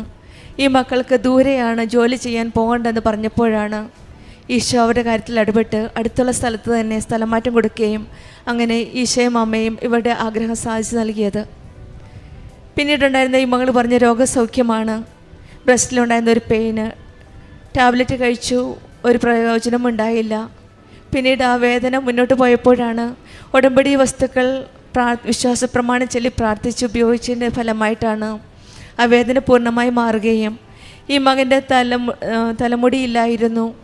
എല്ലാവരും വിചാരിച്ചു എപ്പോഴും മുടി വെട്ടിക്കൊണ്ട് നടക്കുകയാണെന്നാണ്. പക്ഷെങ്കിൽ അത് ഉടമ്പടി തൈലം തേച്ചതിൻ്റെ ഫലമായിട്ടാണ് ഈ മകന് മുടി വളരുകയും അത് ഈ രോഗസൗഖ്യം ലഭിക്കുകയും ഈ മുടി വളരുകയൊക്കെ ചെയ്തത് ഉടമ്പടി വസ്തുക്കളുടെ പ്രയോഗത്തിലൂടെയാണ്, വിശ്വാസത്തോടെ പ്രാർത്ഥിച്ച് ഉപയോഗിച്ചത് കൊണ്ടാണ്. പിന്നീട് ഈ മകൾക്കുണ്ടായിരുന്ന TTC സർട്ടിഫിക്കറ്റ് ആയിരുന്നു. അതും കുറേ വർഷങ്ങളായി സർട്ടിഫിക്കറ്റ് കിട്ടാതെ കിടക്കുന്ന, അവിടെയും ഈശോയും അമ്മയും ഇടപെട്ട് ഈ മകൾക്ക് കാര്യങ്ങൾ ചെയ്തു കൊടുക്കുകയായിരുന്നു. പ്രത്യക്ഷീകരണ പ്രാർത്ഥന എഴുതിയാണ് പത്രം വിതരണം ചെയ്തുകൊണ്ടിരുന്നത്. ഈ മകൾ വിശേഷവിധി എന്ന രീതിയിലാണ് ട്രബിൾ ചെയ്ത്, means she took trouble to write. പ്രത്യക്ഷീകരണത്തിൻ്റെ പ്രാർത്ഥന കൈകൊണ്ട് എഴുതിയാണ് കൃപാസന പത്രത്തിൻ്റെ കൂടെ കൊടുത്ത് പ്രാർത്ഥിച്ച് മറ്റുള്ളവർക്ക് വിതരണം ചെയ്തത്. അതും ഈശോയെ അറിയാത്തവരെ അറിയിക്കാനും അറിഞ്ഞവരെ ആഴപ്പെടുത്തുവാനും ഈ മകളെടുത്ത ആ പരിശ്രമവും ദൈവം കാണാതിരുന്നില്ല. അതിൻ്റെയൊക്കെ ഫലമായിട്ടായിരിക്കാം ഇവരുടെ ഓരോ കാര്യങ്ങളിൽ ഇടപെടുകയും ഈശോയും അമ്മയും ഓരോ കാര്യങ്ങൾ കനിഞ്ഞ് അവരെ അനുഗ്രഹിക്കുകയും ചെയ്തത്. ഉടമ്പടി വന്നതിന് ശേഷമാണ് നല്ല രീതിയിൽ വിശ്വാസത്തോടെ കുമ്പസാരിക്കാൻ സാധിക്കുകയും പ്രതിസന്ധികളിൽ തളരാതെ മുന്നോട്ട് പോകുവാൻ സാധിക്കാനുള്ള ഒരു ധൈര്യം ലഭിക്കുകയും കിട്ടുകയും ചെയ്തു എന്നാണ് ഈ മകൾ പറഞ്ഞത്. നമ്മുടെ ജീവിതത്തിലും നമുക്ക് വിശ്വസിക്കാം.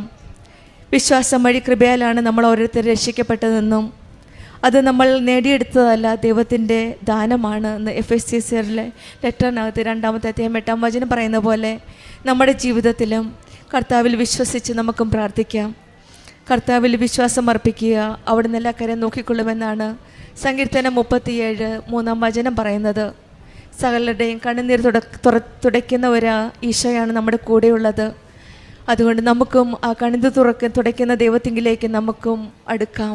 വിശ്വാസത്തോടെ പ്രത്യാശയോടെ ഉടമ്പടി ജീവിതം നമുക്ക് മുന്നോട്ട് നയിക്കാം. ഈശോ നമ്മുടെ കൂടെ ഉണ്ടെന്ന വിശ്വാസത്തോടെ ഉടമ്പടി ജീവിതം ഭക്തിയോടെ നമുക്ക് മുന്നോട്ട് നയിക്കാം. നീതു കുഞ്ഞു കുടുംബത്തിന് ലഭിച്ച എല്ലാ അനുഗ്രഹങ്ങൾക്കും നമുക്ക് കരങ്ങളടിച്ച് ദൈവത്തെ മഹത്വപ്പെടുത്താം. യേശുവേ നന്ദി, യേശുവേ സ്തുതി.